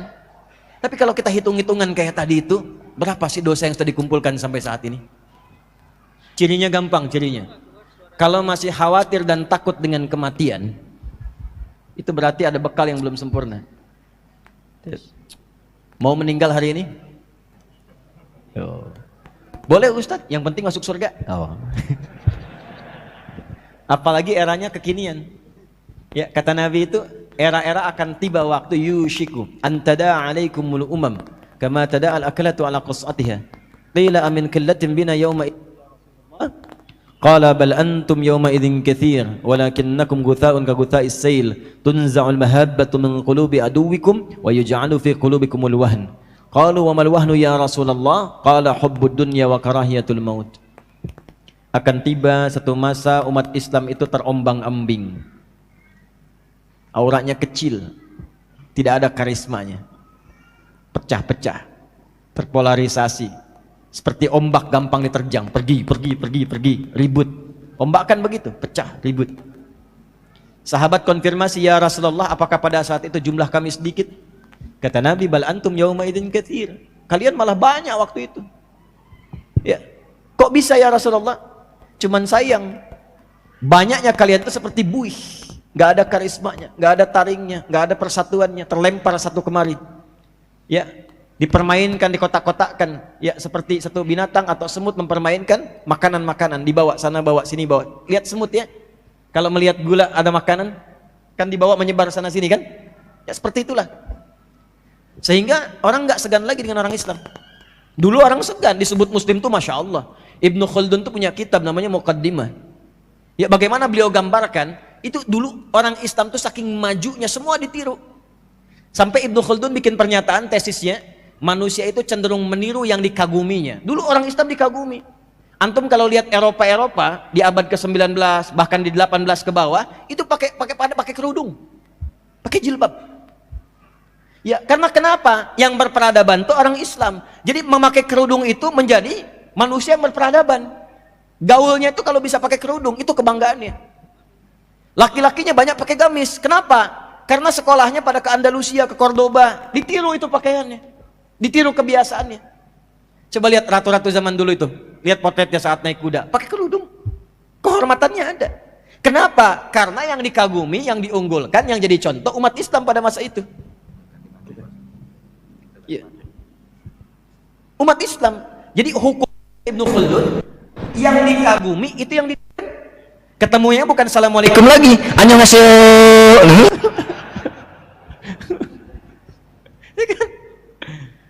Ya itu budaya, perilakunya ya begitu. Nah akan tiba kata Nabi, perilaku umat Islam itu ya seperti itu.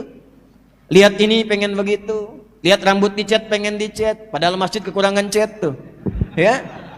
Lihat ditindik pengen ditindik, dilubangin pengen dilubangin, padahal di tempatnya sana asal mula dilubangin itu asalnya homo. Kalau dua, homo satu sudah pakai homo yang lain, asalnya begitu. Itu di tempat asalnya. Dan di sana pun sudah gelisah, sudah nggak nyaman. Nah sekarang kenapa terjadi demikian? Wahan kata Rasulullah. Nah itu masalahnya. Apa itu wahan? Hubbud dunya. Ukurannya semua dunia. Standarnya dunia. Standar status sosial yang terhormat itu bukan akhlak lagi, bukan amal soleh lagi, bukan kemuliaan lagi. Siapa yang rumahnya paling mewah, kendaraannya paling banyak, jabatannya paling tinggi, standarnya sudah begitu. Ukurannya sudah, tabungannya ada berapa, followernya berapa, ya, update-nya bagaimana, sudah seperti itu. Sehingga ketika dunia dicari, akhirat lupa. Begitu lupa dengan akhirat, gak siap pulang, akhirnya meninggal takut. Padahal meninggal itu kan gerbangnya mudik kan, ya kan? Mudik kembali kepada Allah. Kita tuh cuma numpang sebentar di sini.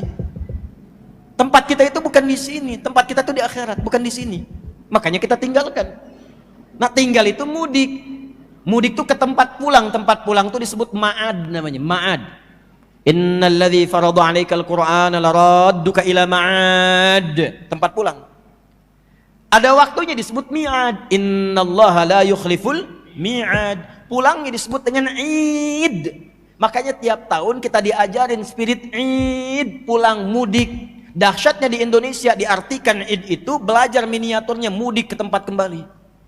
Dan saat mudik itu nggak mungkin mudik kalau nggak punya bekal. Nggak mungkin. Saya pernah tanya seseorang, Pak kenapa nggak mudik? Nggak ada bekal. Sayang, aku pulang ya. Waduh. Unik-unik tuh, luarnya kelihatan seperti biskuit, dalamnya ranggit. Itu semua disiapkan. Dan yang berangkat karena punya bekal, coba lihat kalau pulang dia kan nggak pulang. Tuhan nafsul, hei jiwa yang tenang ibadah, nggak siap pulang. Nah, Ramadan melatih kita untuk mengembalikan pada fitrah itu lagi, supaya tenang. Makanya pertama kali diberikan saat Ramadan tuh ketenangan dulu. Coba lihat antum saat Ramadan, makin tenang kan? Makin nyaman ibadah. Oke, sekarang kita masuk ke puncaknya. Pertanyaan besarnya sekarang kita bagian akhir. Apa yang Nabi ajarkan kepada kita untuk memasuki Ramadan dalam suasana tarhib ini, melapangkan hati supaya siap mendapatkan Ramadan dengan segala kemuliaan-kemuliaannya. Itu kita akan bahas di pertemuan berikutnya di Tanah Kusir pada minggu yang pertama. Insya Allah, karena waktu materi saya sudah selesai lebih 7 menit ya, Nanti bahasan berikutnya kurikulum Ramadan Nabi sallallahu alaihi wasallam. Baik, kita bahas pertanyaan dulu sejenak. Bismillah. Kalau bertanya jangan panjang-panjang ya, intinya aja apa supaya mudah untuk disampaikan. Assalamualaikum warahmatullahi wabarakatuh. Assalamualaikum warahmatullahi wabarakatuh Ustaz. Semoga diberikan taufik. Semoga Anda diberikan yang lebih baik. Izin bertanya Ustaz, mohon nasihatnya untuk saya yang akan menikah pada akhir Februari nanti. Alhamdulillah. Alhamdulillah. Rangkaian ta'aruf, nazar, khitbah insyaallah sesuai sunnah telah saya lalui. Namun setelah menikah nanti kami akan terpisah atau dipisahkan karena tempat kami bekerja. Akhwatnya di kota A dan ikhwannya di kota B. Namun ikhwannya mempunyai planning bahwa setiap 2 minggu sekali bertemu pada akhir pekan. Wah, ini anak muda nih. Mohon doanya dan nasihatnya Ustadz untuk kami yang menjalani LDM, long distance marriage. Ini nantinya. Baiklah. Quran surah keempat ayat 34. Paling kiri sebelah atas di mushaf. Bismillahirrahmanirrahim. Ar-rijalu qawwamuna 'alan nisa' bima faddalallahu ba'dahum 'ala ba'din wa bima anfaqu min amwalihim. Satu. Untuk laki-laki dulu. Ar-rijalu, para suami disebut dengan rijal, jamak dari kata rajul. Rajul itu merawat, menyayangi, melindungi, memberikan kebutuhan. Jadi tidak ada, maaf, sekatnya, mau long distance atau short distance, dekat ataupun jauh. Komitmen sebelum menikah itu ketika Anda menjadi laki-laki, Anda siap melindungi pasangan Anda, menyayanginya, merawatnya. Jangan jadikan alasan ketika jaraknya jauh, fungsi itu tidak muncul. Untuk apa menikah? Karena pernikahan awalnya itu komitmennya adalah komitmen yang dipadukan antara suami dengan istri. Ini suami dulu babnya. Makanya di surat Yusuf, kenapa laki-laki diibaratkan dengan matahari, perempuan dengan rembulan? Karena Nabi Yusuf bermimpi begitu kan? Inni ara ahada asyara kaukaba wa syamsa wal qamara ra'aituhum li sajidin. Saya melihat ya bapakku, ya abati, ya wahai ayah yang aku hormatin, aku sayangi, aku melihat di mimpi 11 gemintang dan 1 matahari, 1 bulan sujud hormat kepadaku. Ditafsirkan yang matahari itu bapaknya, laki-laki, bulan itu ibu, perempuan. Kenapa laki-laki diibaratkan matahari? Karena konsep matahari itu satu, melindungi, menyengat, ya. Yang kedua, mengeringkan. Kalau jemur kan dikeringkan kan, ya, melindungi. Ketiga, memberikan manfaat. Tadi saya masuk duha, masya Allah, luar biasa tuh, ya, cahayanya enak, berikan manfaat. Nah, laki-laki begitu. Kalau sudah menikah, berikan manfaat pada istri. Nanti ada skema nafkah, nanti kita bacakan berikutnya, ya. Yang kedua apa? Lindungi. Kalau ada yang mengganggu, sengat, ya, sengat. Yang ketiga apa? Menyayangi, seperti istri itu kan, mencuci kering pakaiannya oleh matahari. Ya, perempuan juga, istri kalau sedang sedih, ada air mata di pipinya, keringkan oleh suami. Datang, berikan kasih sayang. Istri sedih, suami yang senangkan. Assalamualaikum mama, masya Allah. Kok cantiknya ada putih-putihnya? Ada hadiah. Oh, iPhone 14. Langsung hilang air matanya. Nah, gitu. Ya. Nah, perempuan seperti bulan nanti kita bahas. Ya, perempuan yang rembulan, tampil indah, menyenangkan, kalau dipandang enak dilihat, membahagiakan seperti Sayyidah Khadijah. Suami pulang capek dari kantor, lihat wajah istrinya setengah capeknya hilang. Bisa nggak begitu tuh? Ya, pulang ke rumah lihat lagi tambah capek gitu kan. Ya, setengah capek hilang, rembulan. Dan jangan dibalik. Di istri yang jadi matahari, laki-laki yang jadi rembulan. Nah, ini kadang sering terjadi gitu ya. Hal demikian tidak. Konsepnya tempatkan. Jadi satu yang tadi yang pertama, komitmen itu. Walaupun Anda katakan jaraknya jauh, komitmen itu dibangun. Yang kedua, jauh pergi itu untuk nafkah, bukan untuk bepergian. Wa bima anfaqu min amwalihim. Aku berikan perangkat kepada suami itu, laki-laki itu, untuk kuat mencari nafkah. Beda nafkah dengan kerja biasa itu beda. Nafkah itu pencarian yang semua hasilnya Allah cukupkan untuk semua anggota keluarga. Kalau perempuan, istri, nggak ada kewajiban nafkah. Jadi kalaupun menyalurkan bakat, dia bekerja, misalnya menyalurkan bakat, perawat, dokter perempuan, bidan, kan yang mengandung perempuan, masa yang periksa laki-laki? Boleh jadi perawat silahkan, jadi guru silahkan, untuk perempuan. Tapi bukan nafkah. Dia menyalurkan bakat, ada kerja di situ. Jadi apa yang didapatkan tidak akan mencukupi kebutuhan rumah tangga. Selalu akan kurang walaupun banyak, dan potensial kalau dipahami nafkah, potensial terjadi perselisihan. Tapi kalau potensialnya itu kita turunkan, ya, menjadi sesuatu yang lebih baik, suaminya mencari nafkah, perempuannya menyalurkan bakat, nggak akan ada konflik-konflik yang dimaksudkan. Yang ada nanti akan saling menyempurnakan. Itu bedanya nafkah dengan pekerjaan biasa. Sebaliknya saya teruskan. Jadi kalau nanti walaupun ini long distance atau suami ada tugas ke jauh dan sebagainya, niatkan untuk ibadah, untuk nafkah, untuk melindungi, membawa yang lebih baik, dan diplanningkan supaya ke depan komunikasi tetap terjaga, update tetap ada, dan dari situ mencari pekerjaan-pekerjaan yang menyatukan kemudian hari. Itu potensinya. Satu ya. Karena nanti gini, kalaupun ditinggal, nanti pelajaran surat Yusuf mengajarkan ketika pasangan meninggalkan satunya, setan masuk. Itu biasa itu. Antum pimpinan di perusahaan kan, misal di kantor tuh punya sekretaris. Antum laki-laki, sekretarisnya laki-laki perempuan. Umumnya perempuan. Ya. Dengan sekretaris biasanya lebih lama dibandingkan dengan istri. Ruangan lebih dekat, ninggalkan rumah 8 jam, 12 jam. Dengan istri ketemunya di mana? Terbatas. Istri di dapur, antum ruang tengah. Istri di kamar, kadang-kadang antum lagi baca. Tapi di kantor, sekretaris terus di situ. Itulah kenapa nanti di surat Yusuf ketika suami meninggalkan istrinya tinggal, ya, dan ada Nabi Yusuf di situ, maka ada potensial-potensial terjadi. Dan itu penting perlindungan kepada Allah. Nanti ada di Quran surah ke-12 ayat 53-nya. Yang istri apa perannya? Fassalihatu qanitatun. Satu, taat pada amanah suami yang baik-baik. Kata suami, mah, nanti kalau aku tinggal, kaget kan? Kalau aku tinggal nanti, ya, insya Allah, kajian aja, Ustadz Fulan, Ustadzah Fulan, siap apa? Jilbab jangan dilepas ya, siap. Aku tinggal menghafal Quran ya, nanti kalau aku pulang kita sama-sama murojaah, siap ya? Masya Allah. Di 2 pekan pulang tuh, insya Allah targetnya ini juz amma, juz 30. Nanti begitu pulang murojaah sama-sama, suami jadi imam, istri jadi makmum, berdoa bareng-bareng, jadi semuanya indah.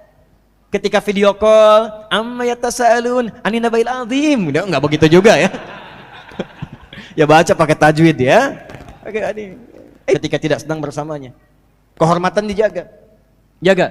Jangan sampai disimpan anaknya tetapi kepemilikannya masih punya orang tua tersebut. Apakah boleh anaknya menggunakan uang itu untuk membayar zakat orang tuanya tanpa meminta izin dulu? Mengingat orang tua itu merasa berat membayar zakat dan setiap diingatkan responnya selalu negatif dari pembicaraan. Pertama, Quran surah ke-16 ayat 125. A'udzubillahi minasyaitonirrajim. Bismillahirrahmanirrahim. Ud'u ila sabili rabbika bil hikmah wal mau'izatil hasanah wajadilhum billati hiya ahsan. Jika ada orang yang belum paham, belum mengerti ketentuan Allah, maka pahamkan dengan hikmah dulu. Apalagi kalau levelnya di atas, jangan masuk lewat nasihat. Karena orang di atas itu biasanya jarang ingin menerima nasihat. Ya, inginnya memberi nasihat. Jadi kalaupun masuk gak langsung diterima. Ya, makanya apa yang harus dilakukan? Yang dilakukan dicontohkan langsung dalam kisah Nabi Musa alaihi salam, yaitu berdoa kepada Allah Subhanahu wa taala untuk melembutkan hatinya. Jadi kalau ada yang keras, doa dulu supaya lembut. Kalau keras ketemu keras, pecah nantinya. Orang Arab mengatakan al-hadidu bil hadidi yuflahu. Batu ketemu batu, pecah nantinya. Maka apa yang dilakukan? Bangun di waktu-waktu mustajab. Dan di tempat-tempat yang mustajab. Kayak sekarang nih, di majelis ilmu, berdoa. Mohon kepada Allah untuk melembutkan hati ayahanda, hati ibunda. Bangun tahajud. Ya. Kalau perlu nanti bisa ikut, misalnya di samping ibu, ikut tidur sama-sama, malamnya bangun tahajud. Lalu berdoa kepada Allah, enggak usah ngasih tahu orang tua, berdoa aja minta. Ya Allah, sayangi ayahku, sayangi ibuku ya Allah. Hartanya, muliakan kami, ringankan hisab kami di akhirat nanti. Minta dengan tulus, dengan mohon pada Allah. Ya Allah, berikan kesempatan untuk berbakti dalam kebaikan. Terima kasih Engkau mengizinkan kami sholat. Ya Allah, jangan jadikan harta kami dari orang tua menjadi beban yang memperlambat kami ke surga.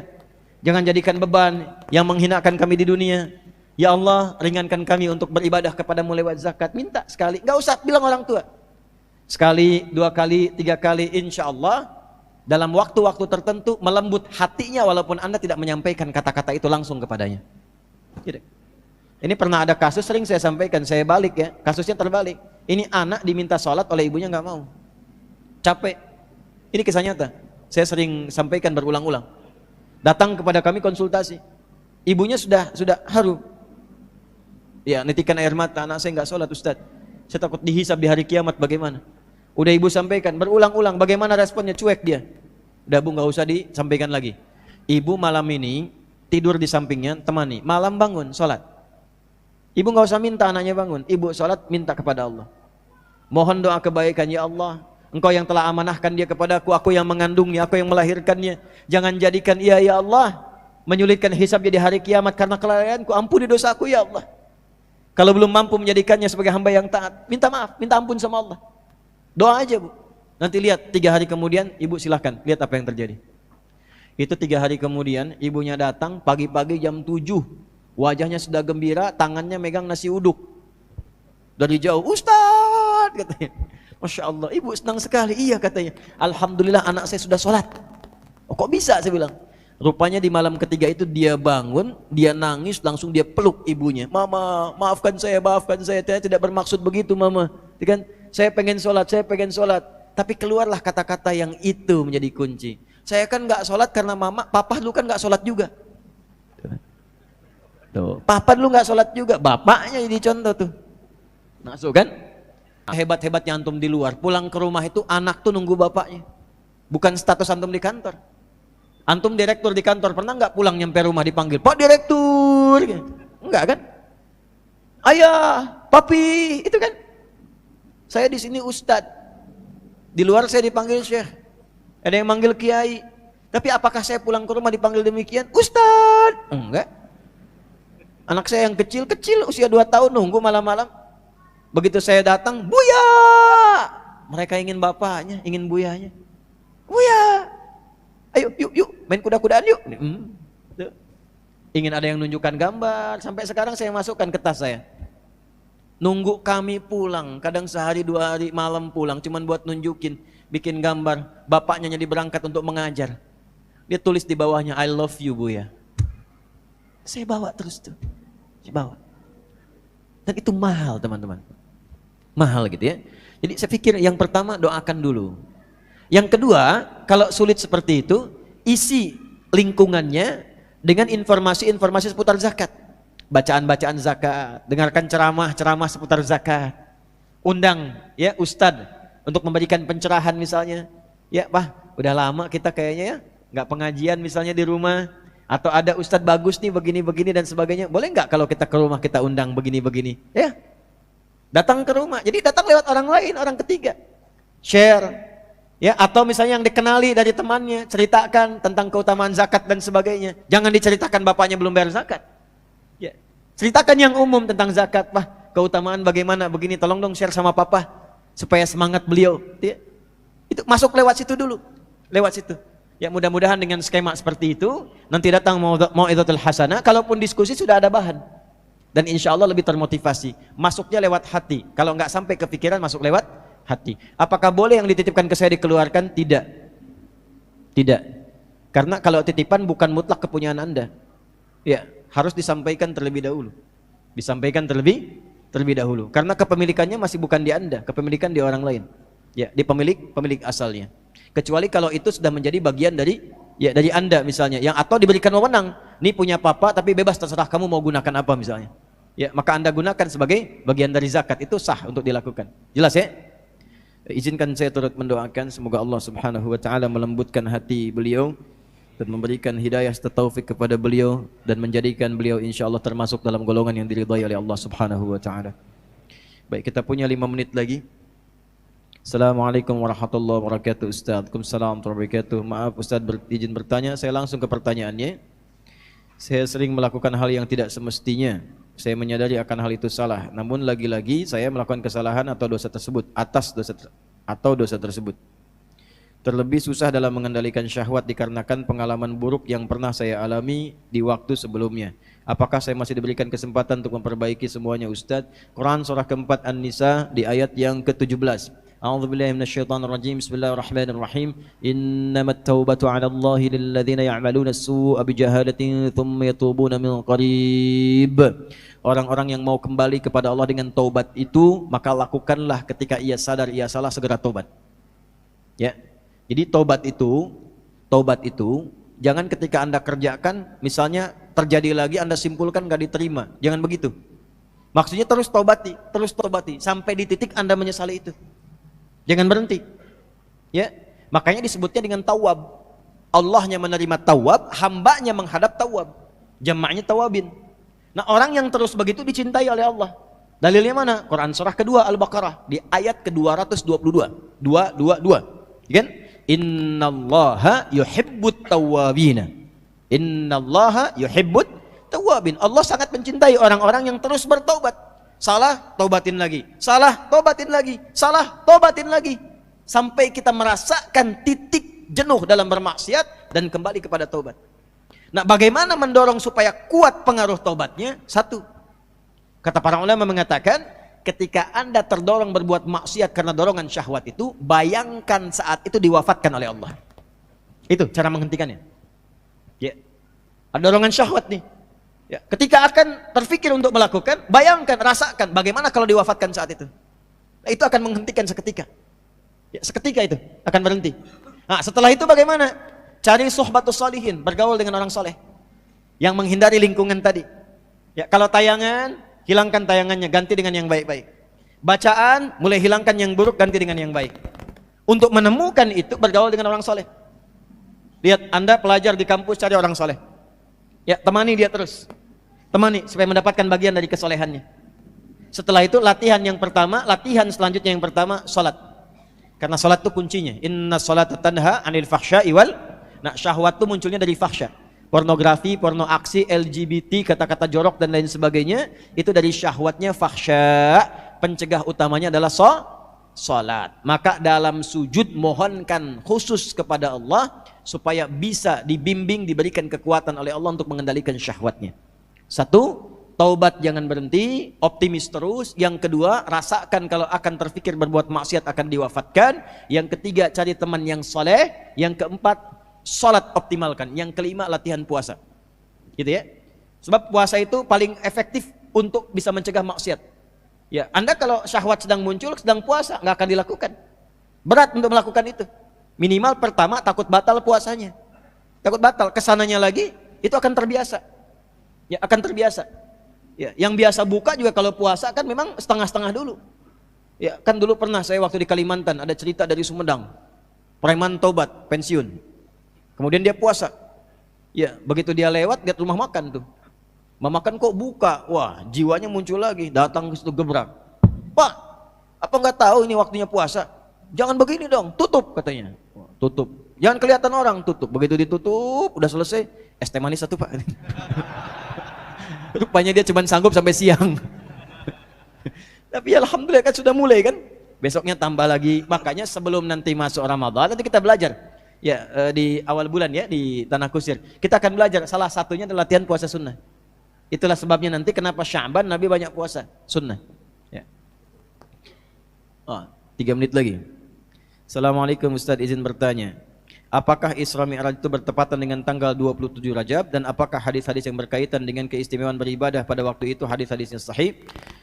Isra dan Mi'raj peristiwanya nyata, ditetapkan alam Al-Quran, dirinci dalam hadis. Saking pentingnya peristiwa ini, bahkan suratnya dinamai dengan surat Al-Isra, surah ke-17. Lalu perjalanan singkatnya, kisah singkatnya di Quran surah 53 An-Najm. Wan najmi idza hawa ma dhalla sahibukum wa ma yantiqu 'anil hawa in huwa illa wahyu yuha 'allamahu syadidul quwa. Nah, dari sini 'allamahu syadidul quwa sampai ke ujungnya, sampai inda sidratil muntaha, itu peristiwa Mi'rajnya. Isra'nya di Al-Isra ayat 1. Subhanalladzi asra bi'abdihi lailan minal masjidil harami ilal masjidil aqsa alladzi barakna haulahu linuriyahu min ayatina innahu huwas sami'ul basir. Hadisnya rincian detailnya di mana? Disebutkan oleh Imam Muslim dalam Kitabul Iman. Sahih Muslim itu ada 54 topik. Lihat topik pertama Kitabul Iman. Subtopiknya nomor 74 di halaman 76. Hadis yang nomor 162 sampai 168. Paling kanan sebelah atas. Kalau terbitan Daru Ihya'it Turathil Arabi. Kitabnya sama dengan saya, halaman 76. Subtopik ke-74, bunyinya Babul Isra di Rasulullah sallallahu alaihi wasallam ila samawati wa fardhis salah. Hadis yang nomor 162 dimulai dari situ peristiwanya. Ya, diterima dari siapa? Imam Muslim menerima dari Syaiban bin Dharukh. Syaiban bin Dharukh menerima dari siapa? Hamad bin Salamah. Hamad bin Salamah menerima dari siapa? Thabit Al-Bunani. Thabit Al-Bunani menerima dari siapa? Anas bin Malik. Dari Anas bin Malik ini banyak peristiwa Isra diriwayatkan. Ternyata ketika diriset, Isra Mi'raj itu diriwayatkan lebih dari 16 sahabat senior. 16. Ada Anas bin Malik radhiyallahu taala anhu, ada Hudzaifah al-Yamani, ada Abdullah bin Mas'ud, ada Sayyidina Ali bin Abi Thalib radhiyallahu taala anhum jami'an. 16 sahabat utama. Terkait dengan waktunya pertanyaan Anda, ulama berbeda pendapat terkait dengan waktu kepada 5 pendapat. Ada yang mengatakan di awal masa kenabian di situ diisrakan. Ada yang mengatakan di bulan Rabiul Awal. Ada yang mengatakan setahun 2 bulan sebelum peristiwa hijrah. Ada yang mengatakan sesaat setelah Sayyidah Khadijah dan paman Nabi Abu Talib meninggal dunia. Ada pendapat 27 Rajab disampaikan oleh Syekh Al-Mansur Furi. 27 Rajab, ya, setelah wafatnya Sayyidah Khadijah dengan paman Nabi Abu Talib. Wafatnya itu di bulan Ramadan. Tapi tidak di tahun yang sama. Kalau di tahun yang sama sudah lewat Rajab. Di tahun berikutnya sebelum hijrah. Nah, ini dianggap sebagian dari pendapat yang terkuat, rinci dengan bulan dan tanggalnya. Yang lain tidak merinci tanggal, yang lain cuma menyebutkan bulan atau waktu kira-kiranya. Nah, kenapa terjadi perbedaan pendapat seperti ini? Biasanya dalam fikih, kalau terjadi perbedaan dalam waktunya, memang yang bukan esensial di waktunya. Karena inti Isra Mi'raj itu bukan untuk mencari waktu, tapi untuk mengambil hikmahnya. Pelajarannya bukan di waktu. Biasanya kalau pelajaran bukan di waktu, gak akan dirinci oleh Allah, gak akan dirinci oleh Rasulullah. Sama dengan begini. Ada yang bukan di orangnya, bukan namanya, tapi perilakunya. Contoh, kenal Fir'aun? Tidak, biar cepat ya. Fir'aun itu Fir'aunnya. Seringkali saya katakan ini. Nggak pernah disebut namanya. Karena yang inti di kisah itu bukan namanya. Kenapa disebutkan Fir'aunnya? Fir'aun itu gelar. Dari kata Farao, Raja Mesir. Zamannya Nabi Yusuf namanya masih Malik.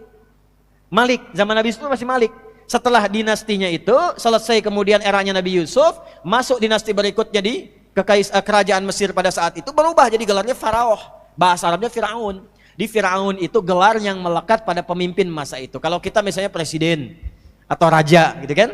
Kenapa dilekatkan kedudukannya? Untuk memberikan pelajaran, bimbingan kepada orang-orang yang memiliki kedudukan, supaya tidak menyimpangkan kedudukan itu dari yang semestinya.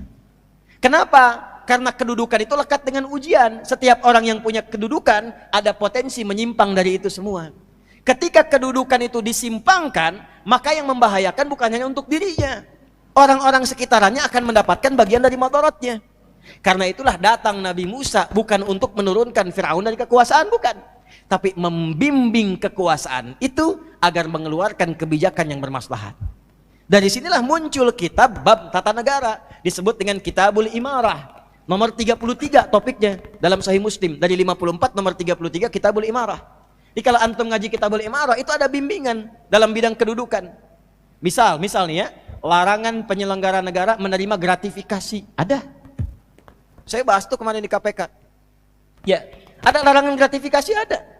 Ya, di Sahih Muslim itu topik nomor 33, subtopik nomor 7. Ya, bab tahrim atau hadaya tuh, atau hadaya.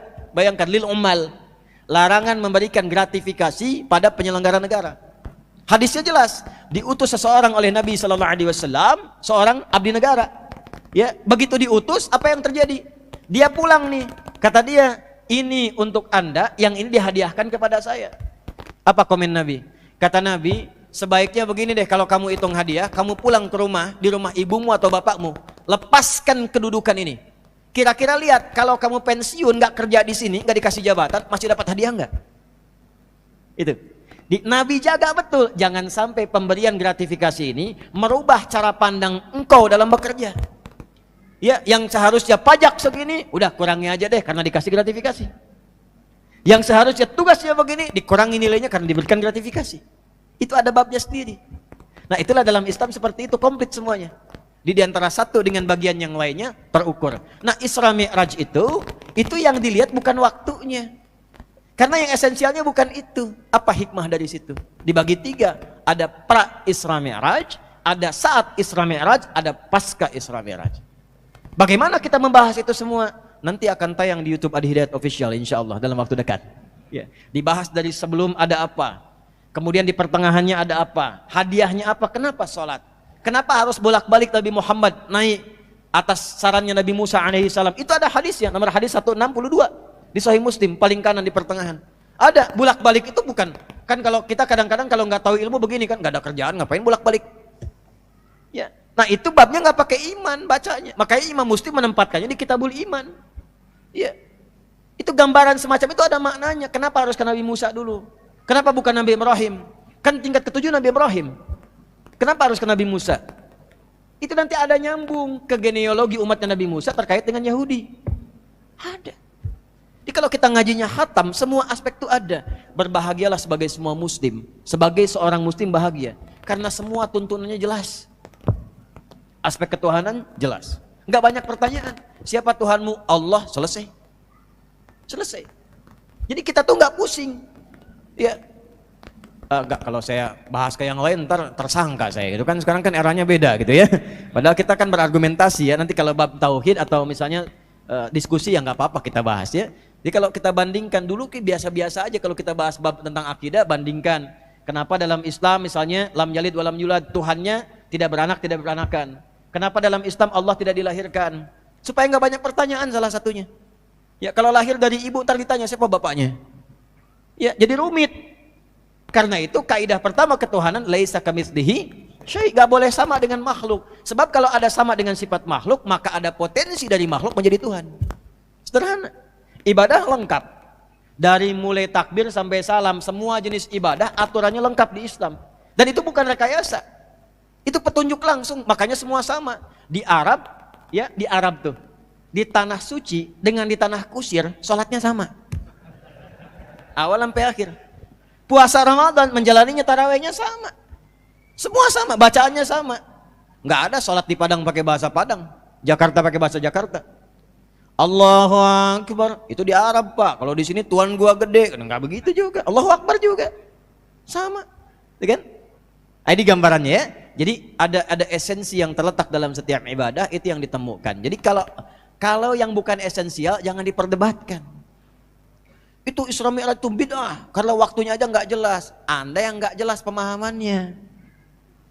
Yang bid'ah itu pemahaman Anda karena nggak jelas. Ayatnya jelas, hadisnya jelas. Kalau ingin diperjelas, dikaji babnya, diambil hikmahnya, dipraktekkan dalam hidup. Itu problemnya yang harus kita selesaikan. Jelas ya? Alhamdulillah. Saya kira sudah ada bonus 7 menit ya.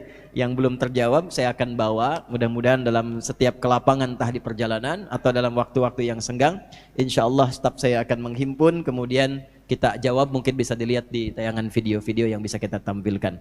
Teman-teman sekalian, saya memahami barangkali ada harapan-harapan yang lebih untuk kita bisa teruskan, tapi kita membatasi waktu karena kegiatan-kegiatan juga barangkali akan saling menyesuaikan.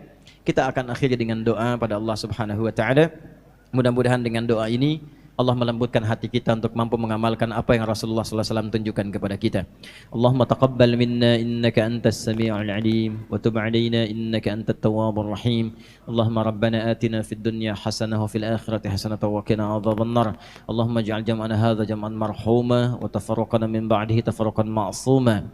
Ya Allah, jadikan jamaah semua pada hari ini diberkahi oleh-Mu ya Arhamar Rahimin. Jadikan pertemuan kami pertemuan yang saling menguatkan dalam ketaatan dan kebaikan, dan bila pun kami berpisah, jadikan perpisahan kami ya Allah menjadikan kami saling mencintai karena-Mu ya Arhamar Rahimin. La tada' lana fi maqamina hadza dhanban illa ghafartah. Ya Allah, jika ada pendosa di tempat ini jangan biarkan ia pulang kecuali Engkau ampuni seluruh dosa-dosanya. Wa la hamman illa farajtah, jika ada yang gelisah maka mohon tenangkan hatinya.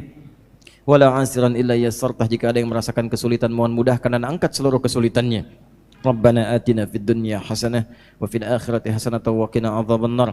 Wa sallallahu ala sayyidina Muhammad wa ala alihi wa sahbihi ajma'in. Wa akhiru da'wana subhanakallahumma wa bihamdika asyhadu an la ilaha illa anta nastaghfiruka wa natubu ilaik. Walhamdulillahi rabbil alamin. Jazakumullah khair. Yang berasal dari Sulawesi, khususnya dari Sinjai, insyaallah besok malam saya ada di Sinjai. Ya, disilahkan bisa terhubung, yang di sini bisa belajar. Assalamualaikum warahmatullahi wabarakatuh.